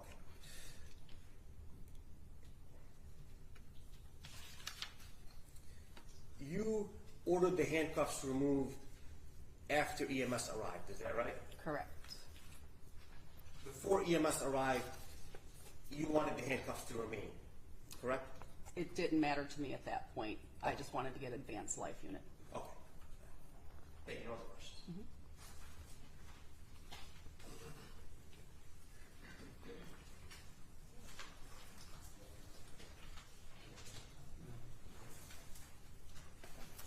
Hi, Ms. Jacobs. Hello. I just want to pinpoint the exact time you saw the person slumped on the floor. Because I know you arrived at the mall, wrong address, or wrong location. Yes. What time was it, if you know, when you first saw that individual? I don't know the exact time. In your report, you indicated it was before 6 o'clock. Would you agree with that? Yes. Now, you've also testified that you've been to that mall hundreds of times and you're very Yes. familiar with it. Now, back in 2014, was the mall equipped with any portable life-saving devices? I don't If you know. I don't know. And you said that your duty, well, you remained at the scene and you collected witness statements. Yes. Correct? How many witness statements did you collect? Well, I started the witness statements. I did not collect them. I believe that the detectives ultimately were the ones who took the statements, or physically took the statements. So when you said you started some, you took names and notes? And I gave them the pieces of paper to start writing their statements. Okay.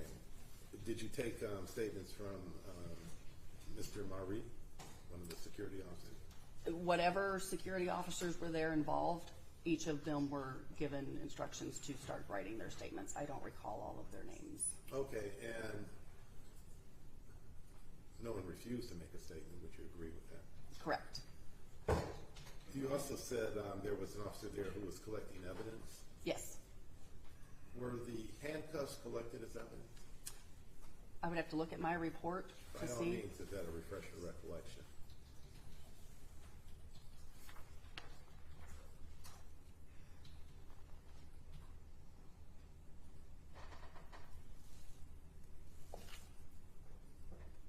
Yes, they were turned over to our specialist, who is our evidence tech, Okay, and who was that individual? Pat Meyer. Thank you.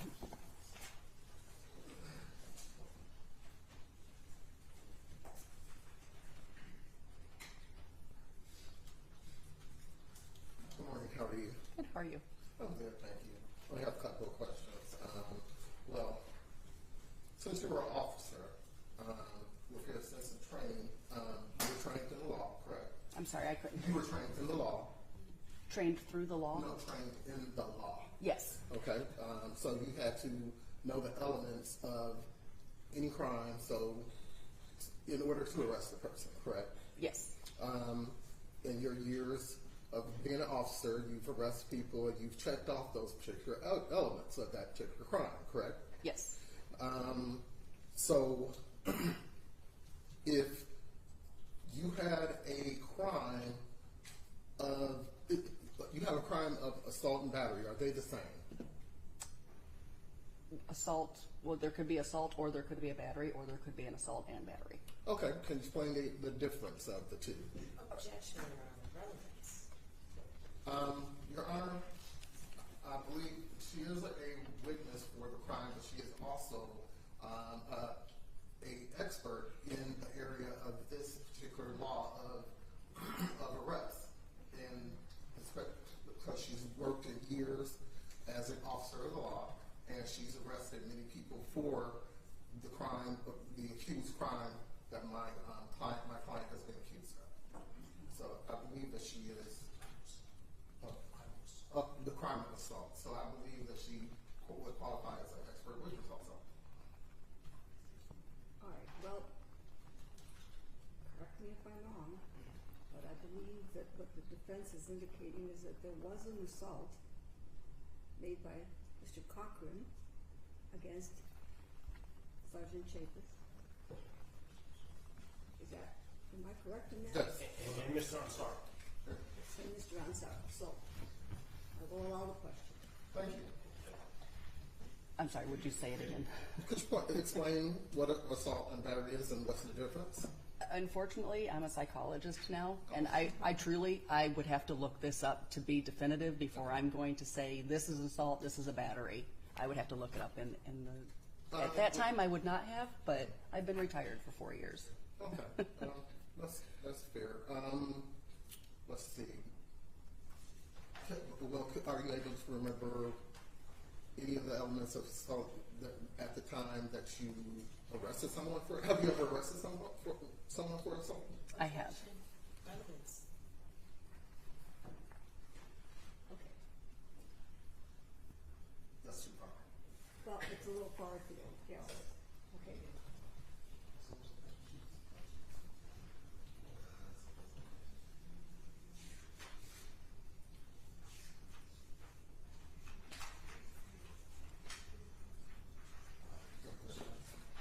All right. If someone, back when you were an officer, if someone made a threat, would you actually have to wait until that person actually hit them for it to be an assault? Not in all circumstances. Or before you arrest them? Not in all circumstances. Not in all circumstances. Correct. So they could actually verbally, it could just be verbal. It could be. Just. That's not. Thank you. Any redirect? Redirect, please. Thank you. Good morning again. Good morning. All right, well, we should start where we left off. Threats. If you were called, if you had a police run for someone making threats, how would you assess that situation once you arrived? I would interview the individuals and ask questions. Would you automatically just go and grab somebody? No. And if someone makes a statement that is threatening but not directed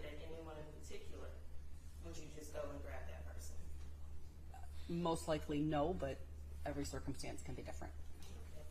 And during your career as a police officer, have you had to deal with people who may have had mental health issues? Judge, relevance, because there's no evidence that anybody involved in having mental health issues. I believe the 911 call called for a 10-100, which was described as a disturbed person. Well, that doesn't mean somebody is mentally ill, so. Well, I'll say disturbed person. I'll rephrase your honor.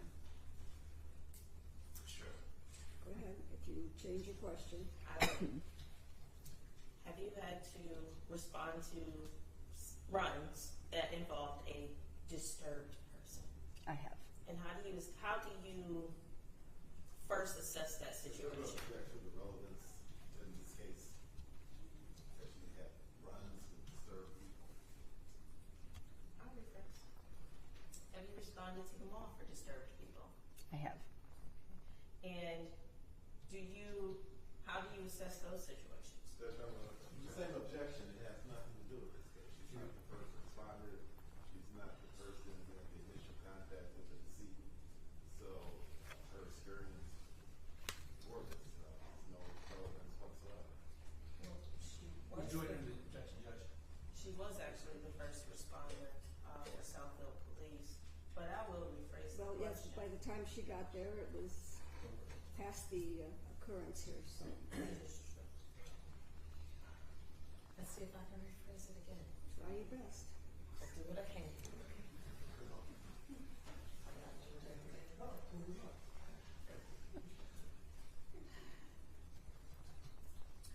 When you received this run on January 28, 2014, were you advised that a disturbed person might be involved? I'd have to look at the Please. CAD notes or my report. Please do, if that'll refresh your memory.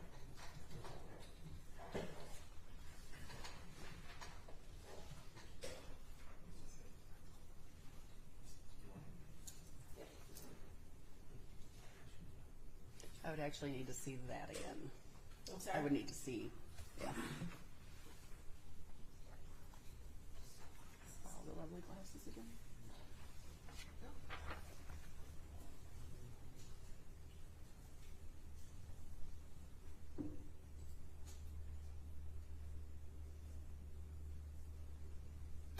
So, yes, so dispatch would have said Northland stating that he is mental and making threats to kill people. So that would have alerted to me that there was possibly some type of mental illness or disturbed person. And would that affect how you respond to the scene? Well, so unfortunately, it's difficult for me to say what I would have done 10 years ago because of my new position. Would you automatically have gone in looking to arrest somebody, or would you first start by assessing the situation? Always assess any situation. Thank you. And when you first came upon the scene actually at LA Diamonds, and you observed the individual already handcuffed, did you observe anyone actually performing life-saving measures? The one officer was checking for pulse, so that would have been one of our first measures to make sure that they're breathing. Anything else? That was the only thing that I saw. Thank you. Nothing further. Ma'am, if you are told that somebody is making threats to kill people, and then you respond, you said you want to assess the situation, okay? Correct. Right? Now, if you see this individual and you direct him to an area, you tell him to walk away from the person who said he was going to kill someone, right? And he just stands there. Does that factor into your assessment of the situation? It does. All right. And if at some point he starts to approach you and you tell him, "Sir, do not approach me," is that something you would say? "Sir, do not approach"? Potentially. All right. And if he does approach, how does your assessment change?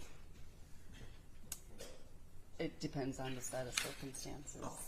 Knowing that he had told you he was going to kill somebody, and then he approaches you, do you then have a concern about your safety?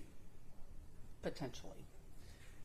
And if he gets closer, the higher your concern becomes, correct? Potentially, yes. If his fists are clenched, is that something that would weigh on your mind Absolutely. as he's getting closer to you? Yes. Right? Would you at that point take defensive measures to protect yourself? In some cases, yes. Would you consider pepper spray to be a defensive measure? I would. And you would consider it to be appropriate in that situation of somebody having threatened to kill someone and then approaching you after you told them not to, correct? With the additional information, yes. With his fists Yes. clenched, Yes. right? All of that information, if you were there, you would feel that applying pepper spray to that individual is an appropriate measure to defend yourself, correct? I think that would be appropriate. And once you've pepper sprayed that individual, you would want to restrain him, correct? Correct. Put him in handcuffs, correct? Yes. To prevent him from grabbing any objects or causing you any harm, correct? Or others. Right. You would have concern for yourself and for others, right? Yes. And if your fellow officers saw you struggling to put the handcuffs on that man, you would expect them to step in and help you, correct? Aaron, I'm going to have to object at this point. This exceeds the scope of redirect. It is completely within the scope of every right. I stopped at assessing the situation. We've gone to now we have people jumping in after an arrest. Okay, well, that's assessing the situation. I'm overruling the objection. If you were struggling with the man who threatened to kill somebody and approached you with his fist clenched, and you could not get the handcuffs on him, Officer Rivera was there with you that day, Yes. right? Was he a normal partner to you, or just that day he was your partner? Just one of the officers. Okay, all right. If a fellow Southfield police officer was on scene, you would expect that they would step in and help you, correct? Absolutely. All right. And if you had walked upon a fellow officer attempting to restrain somebody and not being able to, you would step in and help that officer, correct? Yes. If it was two officers trying to restrain that individual and unable to do so, you would help them, correct? Yes. If it was three officers trying to restrain the individual and unable to do so, you would step in and be a fourth person to help them, correct? Correct. A fifth? If needed. No matter what the number is, if they are struggling, you would step in to help them, correct? Yes. And that's what you would expect any officer to do, correct? Yes.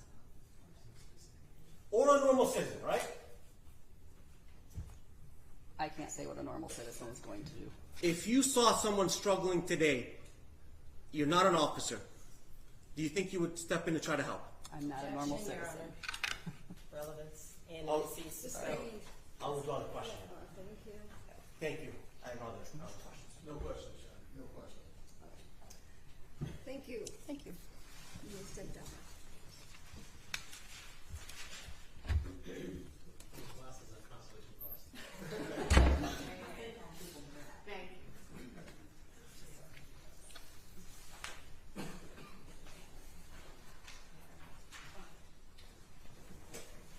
Ladies and gentlemen, it is about, according to my computer time here, it's 11:52. Would you like to be released for lunch, or do you want to continue with the next witness, knowing full well it will carry you past the lunch hour?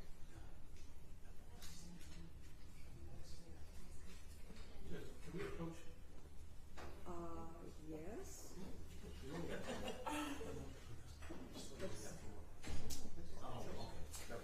Never mind? Okay. So, ladies and gentlemen, what's your pleasure? We can continue. Your next witness. This time the people will call Patricia Meyer. I'm sorry. Patricia Meyer. You're gonna go that way, behind the bar, to the stage, into it. There's too many doors up here.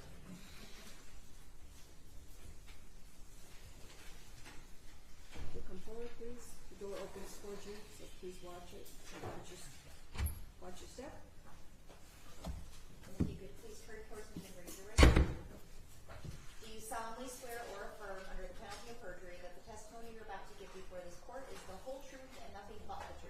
I do. You may be seated. Good morning. Good morning. Could you please say and spell your first and last name, please? Patricia Meyer, Patricia, Meyer, Meyer. And in 2014, where did you work? I work for the city of Southfield as a police officer specialist. And in total, how long did you work for the city of Southfield and the police department? I retired in 2015 with 27 years, 8 months on.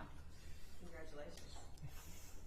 Were you on duty on January 28, 2014? Yes, I was. And did you respond to an incident at the Northland Mall? Yes, I did. And is that in the city of Southfield? Yes, it is. County of Oakland? Yes. Do you recall what incident you were responding to on January 28, 2014? I was responding to, at the time, a disorderly person.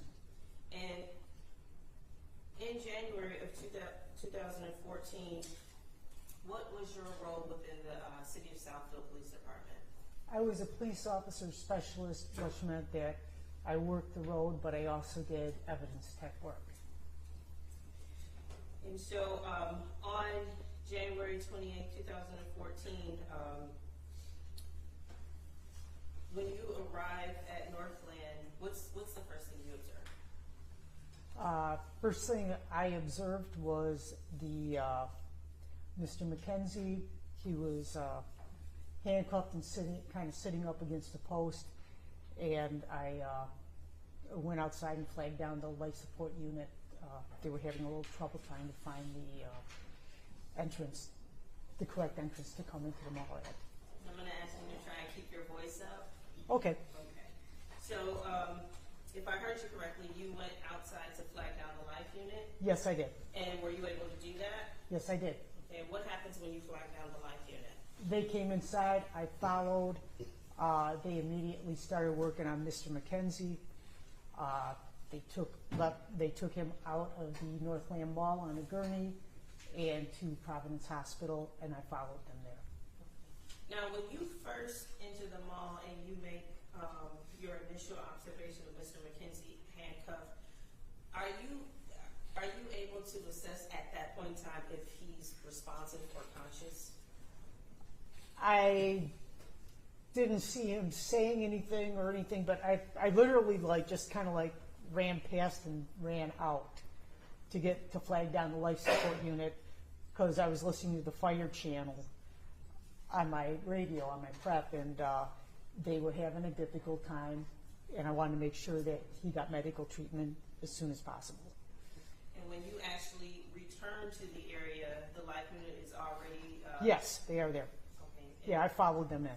Are they already beginning life-saving measures when you return? As soon as I followed them in, and they immediately started to try to revive him. And at any point in time, do you see whether or not they can successfully revive McKenzie at the mall? No. Okay. And do they ultimately leave the mall with Mr. McKenzie? Yes, they did. Well, it's just a confidence. Mr. What do you do at that point? I followed them to Providence Hospital ER. So why do you do that? Because I am following them to collect any evidence that might be on Mr. Cochran's body. And about how long does it take you and the life unit to get to Providence from Northland Mall? Maybe 4 minutes, because Northland Mall and Providence are within a couple blocks of each other. And what happens when Mr. Cochran his care is turned over to Providence? I believe it's Dr. Stephen Avanchek worked on Mr. Cochran, trying to revive him.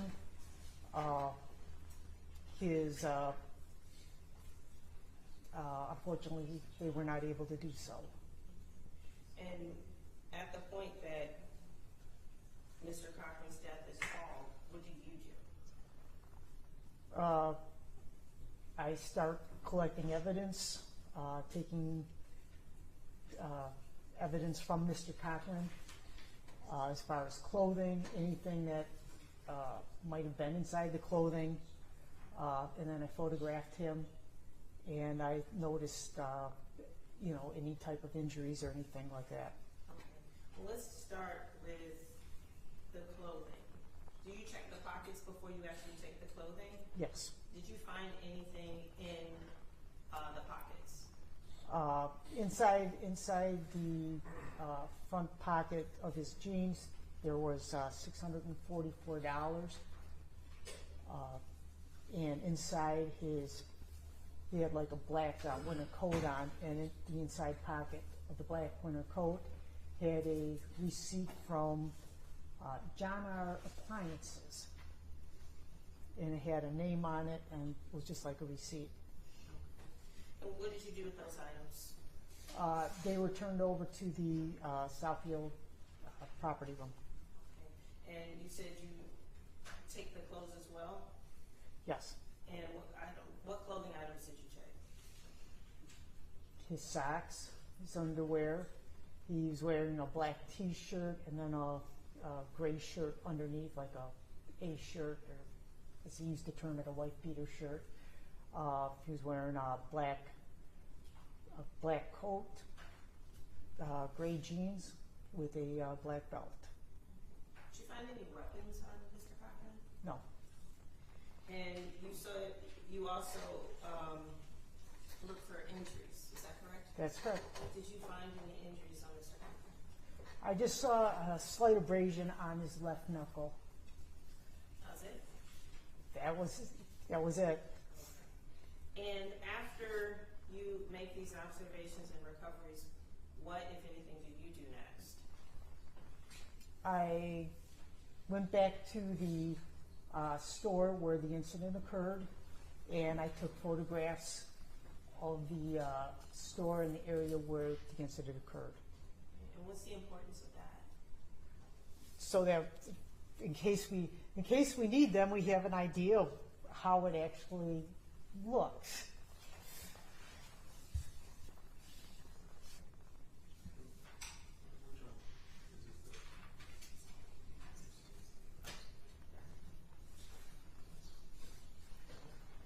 Now, when you go back to Northland and you photograph, did you observe any weapons either in LA Diamonds or in the area of where you first observed Mr. Cochran? No. Did you observe anything of note when you returned to Northland? No.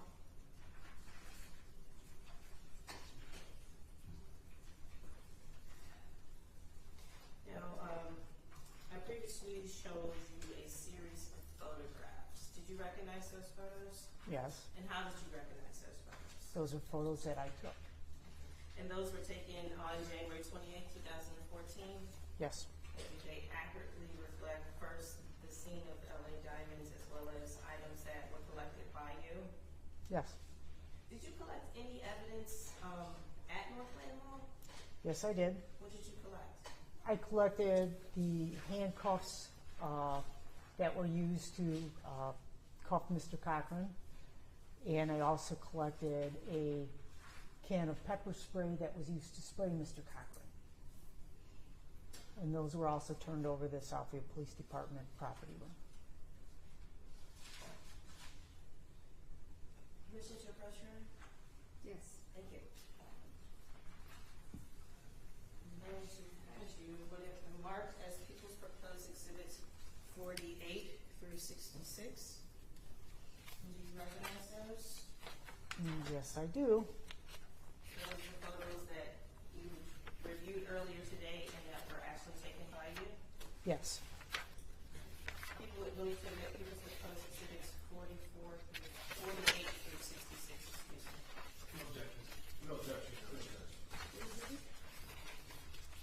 Permission to publish, Your Honor? Yes, you may. For purposes of the record, we're looking at Exhibit 48. Could you tell us what we're looking at? That's just the leaderboard for the SD card, so that it's got the complaint number on it, where it happened, what it is, the date I took it, and the time that I started the SD card. And it's my name. And that time says 1900, Yes, 7 p.m. 7 p.m.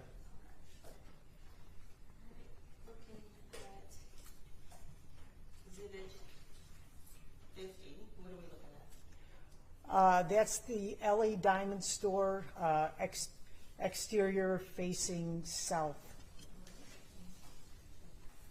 And moving forward to Exhibit 53, what are we looking at?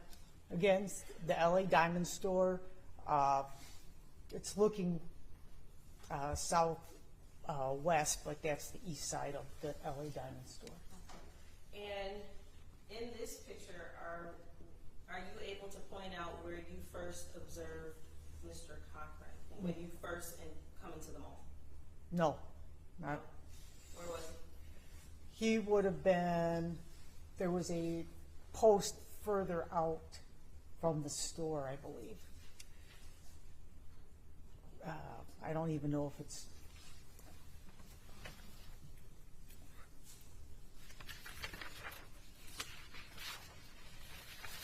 Okay, looking at People's Exhibit 51, do you see the post?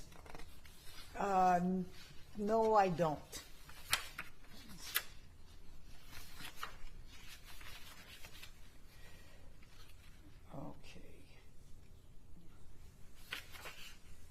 Okay, maybe I am mistaken. It might have been that front post there by the LA Diamonds. Are we looking to the left or the right? To the right. And I have a post spotlighted. Does that help? Yes. And just for purposes of the record, that's to the right, kind of not quite behind, but behind that garden planter.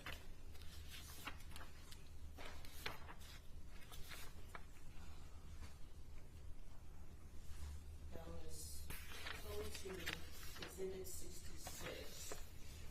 What are we looking at then? That is the receipt, a copy of the receipt that I found in his inner pocket of his coat. Now, when you were going through the pockets, did you find any forms of identification? No. Was this the only thing that had a potential identification on it? Yes.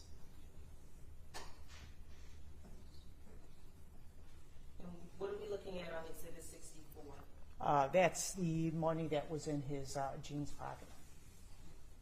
And Exhibit 65, is that the same money? Yeah. Okay, and is there a reason you take two photographs of it? Just so that you can see the denominations and that, yes, the $644 is there before I put it into property. And looking at Exhibit 63, what are we looking at? That is Mr. Cochran's phone, And where was that recovered? from Mr. Cochran. Do you remember specifically where it was?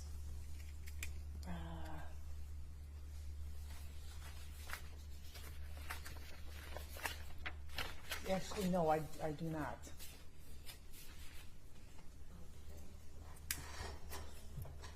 Looking at Exhibit 62, what are we looking at? Those were the handcuffs that were used to secure Mr. Cochran. And is that one or two sets? That is two sets linked together. And is that how you received the handcuffs? Yes. And looking at Exhibit 60, what are we looking at? That is the pepper spray that I received from Sergeant Chafin, Northland. And then people will pass the witness. Ma'am, you are looking for evidence. When you find evidence, you photograph them, correct? Correct. And if you find a piece of evidence and there's evidence on that item, you zoom into that, correct? If I can, yes. You found no blood stains on these handcuffs, correct? Not that I saw, no. And so nothing to indicate they were used as a weapon, correct? Correct. And you indicated that you saw abrasions on his hand. I saw just like a slight abrasion on his left knuckle. Okay, so that can be from being aggressive. Would that be fair to say? Objection, speculation. Okay, well, even It is speculation. okay, and you take photos of evidence for law enforcement, correct? That's correct. And you take photos of things that you believe may be relevant to a case, correct? Correct. And I'm sorry? A theory of what a case may be about, correct? No, I just take what I think is going to be evidence. Oh. Did you photograph his knuckles? I do believe I photographed his body, his person. Yeah, I don't see any of those photographs here. It's recorded in my report that, yes, I photographed his body, so probably did, yes, but they're not here. So to take a photo of his knuckles, that's something that you saw, you found very important, correct? Well, it's something that I most likely would have taken a photo of. It's just not in these photos here. Have you ever photographed an individual accused of domestic violence that had injuries in his knuckle on someone else? Objection. Relevance. Judge, the foundation is that Your Honor, she photographs injuries, and she has an understanding that herself. That's what I'm asking, Judge. There's no relevance to a domestic Okay, violence. fine. You took a photo of his knuckles because that may be evidence of aggression, correct? Yeah, I'm gonna object. It's Why are you still looking at her? Answer speculation. the question. I'm objecting. Was she? She is objecting. It's still calling for speculation. So she's an evidence then. I don't believe she. Okay, look. I'm sorry. I did not know the court was getting ready to speak. I apologize. Ms. Meyer, why do you take photographs of injuries on someone's body? I take photographs of injuries on somebody's body because it might prove to be evidentiary at some further time in trial or in court, or a way of determining at some point in time what might have occurred. So, And a photo of someone having an injury in their hand may be indication to what in your mind. that they, She was a police officer for 27 years. I think she can answer the question. Go ahead. that there was an injury there. Not how it was sustained or anything like that, but there was an injury there. So you don't have any basis as to why a person may have an injury in their hand in a situation like that on her knuckles? Yeah, I believe that was is asked in speculation. action. Thank you. Ma'am, you indicated that there is no other injuries on this individual's body, correct? There was nothing else that I noted at the time. Okay. Ma'am, do you recall, you indicated that this was because you got a call to the mall because someone's being disorderly, correct? It started off as a disorderly subject at the mall. That's the way our dispatch. Did you get information indicating that this individual making threats to kill someone? No.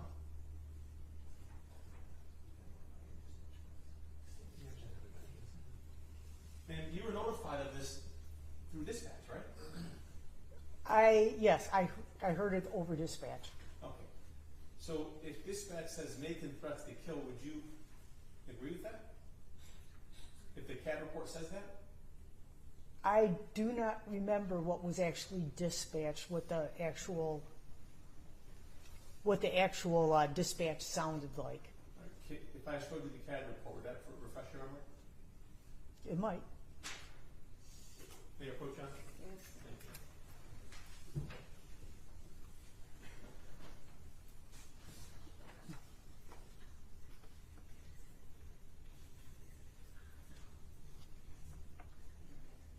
Do you see the highlighted blue, man?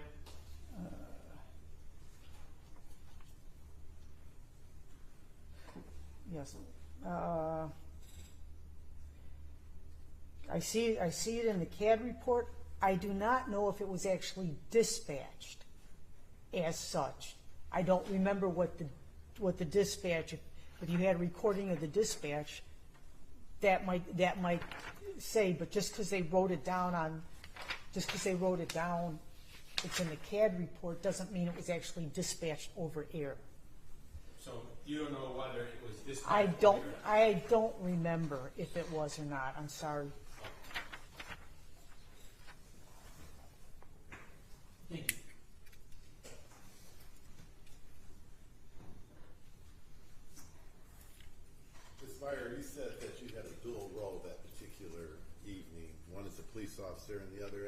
evidence technician, correct? Yeah, that's the role of a specialist in the city of Southfield. You're a peace officer, but you also have to take fingerprints, photographs, collect samples of blood evidence, any of that. Okay, and you're not out there just freestyling, are you? You're directed by a detective or another officer about photographs or? No,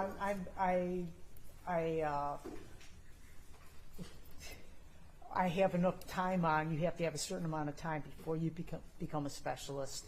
At least when I was there, and yeah, a lot of schooling and everything. So yeah, I don't need a detective to tell me what to do or another officer to tell me what to do. They usually just tell me what they saw, or there's something over there or something over there, and I will take care of it.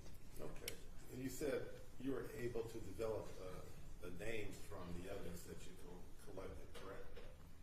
All I saw was a name on a receipt. I don't know if at that point in time if that was actually Mr. Cochran. I didn't know because there was no other identification other than that. What was the name on the receipt?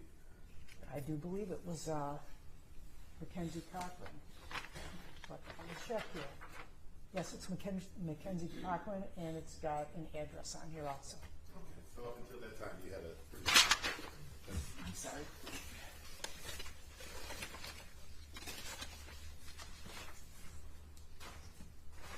Word better. Up until that time, you pretty much had a John Doe on your hands. You didn't have a name, right? You didn't have the I didn't know who it was at that point in time. I just had a man. Okay. Now, you carefully placed all those items into evidence, and you turned those over to a detective or another officer. I take anything that is put in evidence, then goes to the Southfield property room. So it goes in a property locker, so nobody else can get it. I did take I did make a copy of it so that the detectives would have a copy of it, but the original then would have gone into the property room. And are you aware of whether or not a Southfield detective submitted a warrant request in this matter back in 2014? No. Are you aware of a Southfield detective ever submitting a warrant request for this case? No, I don't deal at all with the second floor. I'm just a road cop. Yeah, but you would have known that a warrant had been submitted, charges and filed, would you not? No. That was a highly different question. Okay. Pardon? You ever been to court in the Southfield District Court?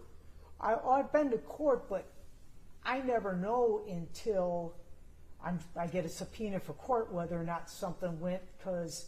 Well, let me ask you this. Did you get a subpoena for People versus Aaron Marie back in 2014? Objection, relevance. Well, she's the evidence technician, Judge. I just want to know if she's testified about this matter before today. I don't believe I have. I will allow that question. Well, she just answered it too. Yeah. Thank you. Sorry. That's okay. Nobody ever waits for me to put what she says. Mr. Braxton.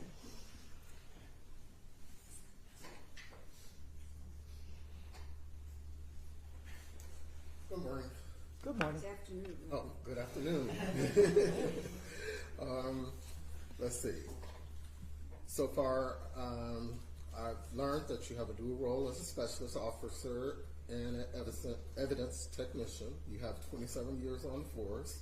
You've, in that 27 years, you've also... Yeah, I'm going to object and also ask a question. Well, I know. In that 27 years, you've worked as a regular officer too, correct? Correct. You've testified in trials? Yes. You've arrested people? Yes. So in order to arrest someone, you had to know the law. Yes. I'm going to ask you a question about, because of this, do you know the difference between assault and battery? Do I know the difference between assault and could you- battery? Yes. Well, a battery is an unwanted touching, and an assault is like coming up to somebody and kind of yelling at them and stuff. Okay, so basically an assault is not physical. Not usually, no. Okay. But it can be nonverbal too, correct? Yes, it can. Okay. Thank you. I saw on the video, and I'm sure you had, it was a picture of two handcuffs linked together. Is that how they were when you received them? Yes. Okay. So you did not change it? Nope. Okay. Do you have any idea why the two handcuffs were linked together? Yes. Okay. Could you please explain? Well, Miss. Gonna check and ask that you lay a foundation that it comes from personal knowledge. Oh, okay. Those the handcuffs that you received, they were taken into evidence, correct? Correct. And you received that evidence how? From Officer Potter. And did you do an interview, or did you? I asked you if that the handcuffs were linked together. Yes. And you said you knew. How do you know how the handcuffs were linked together? Who told you, or did you see? Okay.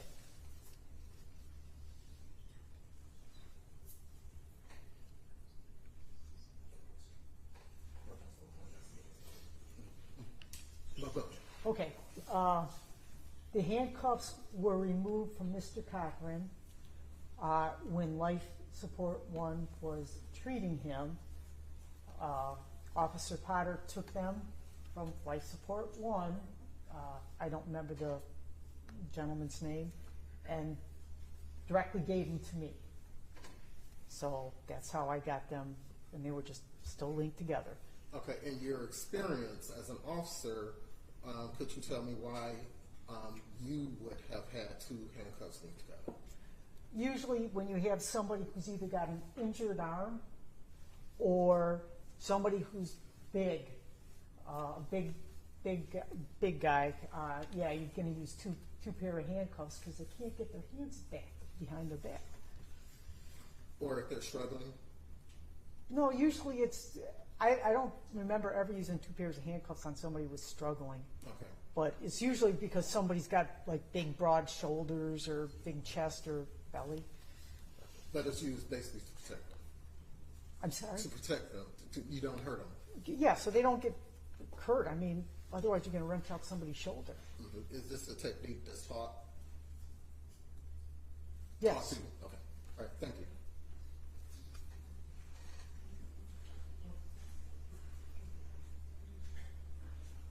Any redirect? Very good. Other than the small abrasions on Mr. Cochran's knuckles, did you take any photos of any other injuries involved in this incident? No. Or are you advised of any other injuries sustained during this incident? No. Thank you. Nothing, Judge. Thank you. You may step down, Ms. Myers. Please watch your step.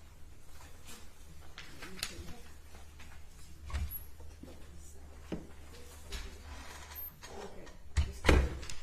Thank you. It's almost 12:30. I know you want to get this completed. I understand. Yes? No, I'm waiting. Oh, okay. I'm going to allow them to go to lunch, and then we'll continue this afternoon. How many witnesses do you have left this afternoon? Just one. Just one? Yes, one.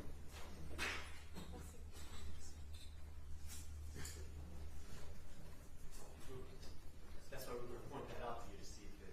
Oh, all right, okay. All right, well then yes, I get it. So your fifth witness is Dr.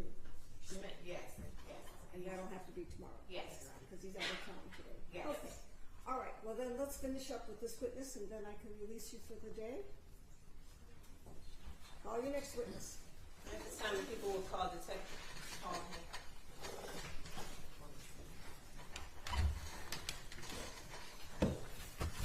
Excuse me. Do you solemnly swear or affirm under the penalty of perjury that the testimony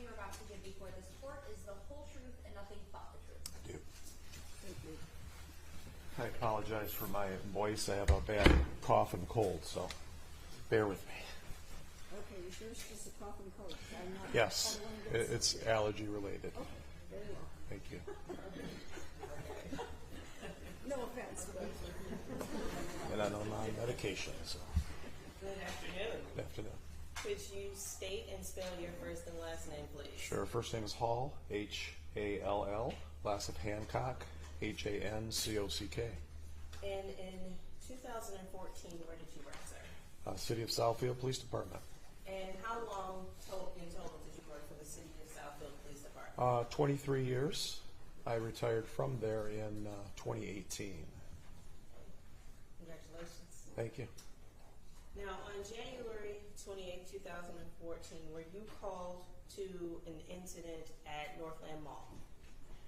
Yes, I was advised of an incident, and I was called in from being off duty. Yes. And what was your assignment with the City of Southfield Police Department? I was in the Detective Bureau, and I worked at crimes against persons, generally all sorts of major crimes, even to include domestic assaults, those sort of things, homicides, robberies. And you stated that you were actually off duty when you received the call to report to Northland Mall? I was. And were you provided any, I guess, description or information about the incident, why you were being called off duty? I was called by one of my supervisors in the Detective Bureau, advising me that there was an incident at Northland Mall involving a unknown person at that time, unnamed person at that time, and their security personnel, and that he had passed away, I believe. That was mentioned to me, and possibly mentioned to me that this individual had no form of picture ID, I believe. And did you actually respond to Northland Mall on January 28th? I first went to the Southfield Police Department to gather more information. Okay. And what kind of information were you able to obtain at the police department? I believe we were then notified that a piece of paper, I believe it was from an appliance store, was found on this now deceased individual.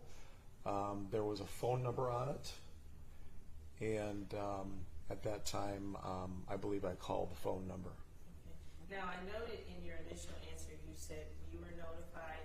Were you working on this case with other detectives? I was the main person handling the case, but yes, there were other detectives involved in assisting, yes. Okay. And are you kind of like, I guess for lack of a better term, the quarterback of the investigation?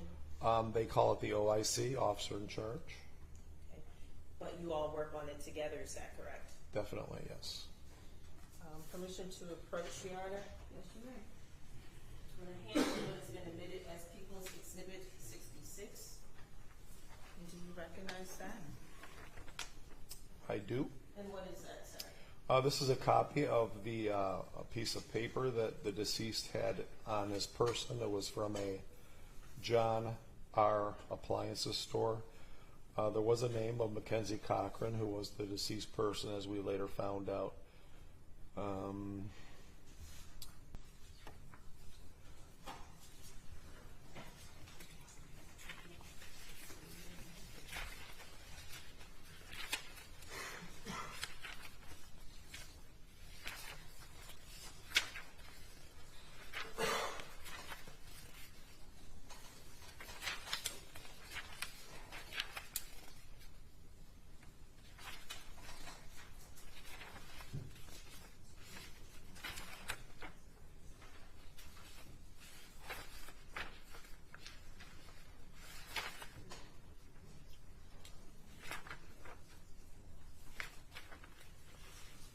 I don't see it noted in these reports that you handed me. Sir, to your knowledge, did the Oakland County prosecutor ever file charges against these men, yes or no? Objection, relevance.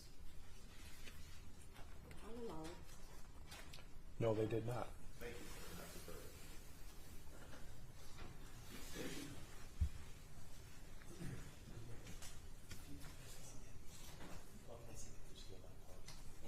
So you collected videos, correct? And from civilians and also from security as well? I didn't collect them. There was someone else that assisted with that collection. Okay, well, you're aware of they being off in charge, they eventually submitted. Being off in charge, eventually they were handed to you, correct? Sometimes they were handed to me, and sometimes officers would put them directly into the property section. Okay. And if I had to review footage, if I didn't have them personally, I would get them out of our property section to then review them. Okay. As the officer in charge, sir, you collect evidence, correct? Or you gather evidence that's been collected. Yes. Right? You meet with potential witnesses, correct? Yes. You bring everything together that law enforcement put together, and you submit it to the prosecutor's office, correct? Yes. Did you also meet with the medical examiner as well? Yes, I was there for the autopsy. Okay. And Dr. Drakovich at the time was medical examiner, if you remember, correct? Yes. He's been there forever, hasn't he? Yes. And you met with, were you part of a meeting between the medical examiners and law enforcement? I believe there was some sort of a meeting. Okay. And at the time, this case had publicity, didn't it? Yes. And you, along with others, did a thorough investigation, correct? I believe there was a thorough investigation done. And you didn't collect video from Northland Mall, but it was eventually given to you, correct? Yes. As a officer in charge, you reviewed the videos, correct? Yes. And you had videos from LA Diamonds, correct? Yes. And video from civilians, correct? Yes.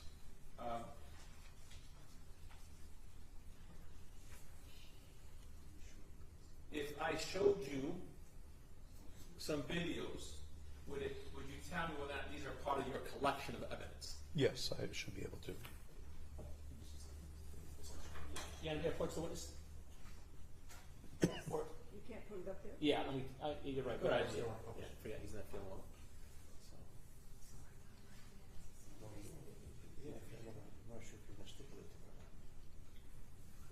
Let me show you defense proposal exhibit number 1. I'm sorry. I'm sorry.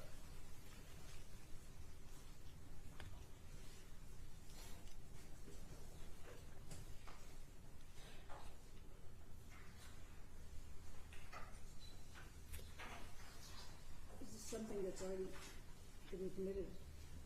Judge, it's a collection. Oh. Sir, are those videos that you collect as part of being the officer in charge? Yes. Right. Now, each one is by itself, correct? Yes. So this is a collection of all three, is that right? Yes. Yeah, I move to admit this exhibit as to the page. No objection. Is it me?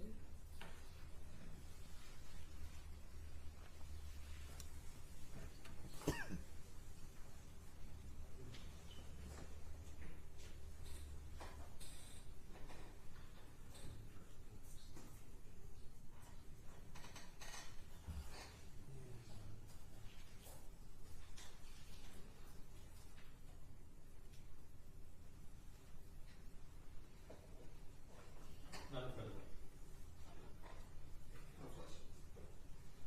Nothing further, Your Honor.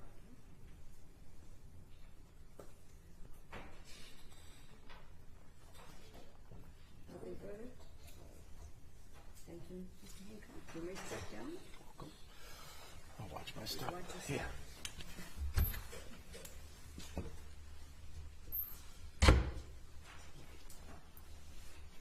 All right, and it's my understanding that this is the last witness you have to present today. You have one more witness that will be presented tomorrow afternoon? Yes. Okay. All right then. Ladies and gentlemen of the jury, I'm going to release you for the day. I do caution you not to discuss the case with anyone, and also not to watch any news reports or read any articles about this case, whether in paper form or on social media. Thank you. All right, jury.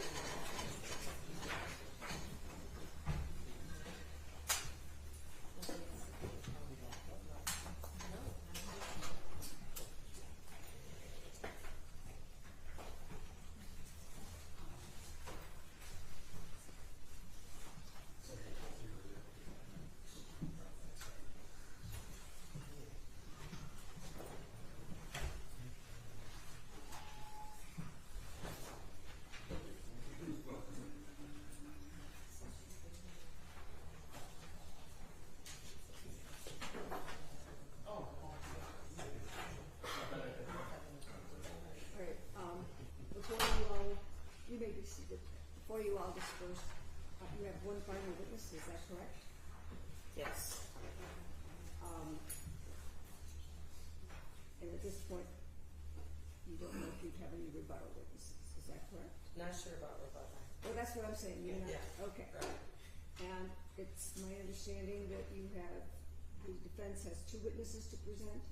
That's right, most likely. Okay. How long do you anticipate, is it Dr. Schmidt? Yes. Okay. How long do you anticipate his testimony being? I'm just asking for direct. I know that the defense will probably be a little lengthier than, Maybe 30, 40 minutes, and that's on the outside.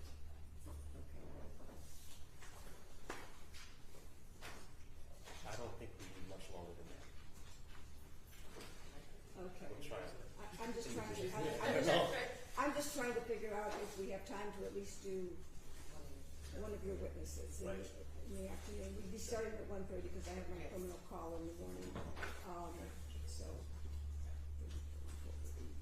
an hour, it's about an hour and a half, 2 hours max, so that would be 1:30, 2:30, 3:30. We could still get a witness in. So I just wanna, I don't wanna waste any more time than is absolutely necessary. So, you can pick which one of your 2 witnesses you wish to call, and please have them. We'll try to have them available tomorrow. Thank you. Thank you. Thank you. All rise.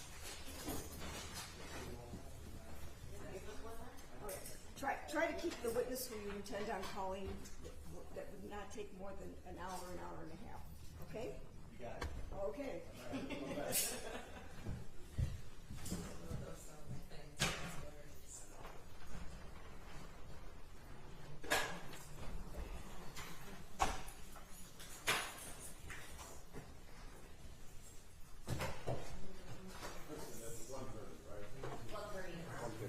So I have a question about your witnesses. Is the medical examiner still gonna be via Zoom? No, the medical examiner will be live, but the use of force expert showed, he said he had logged on to the Zoom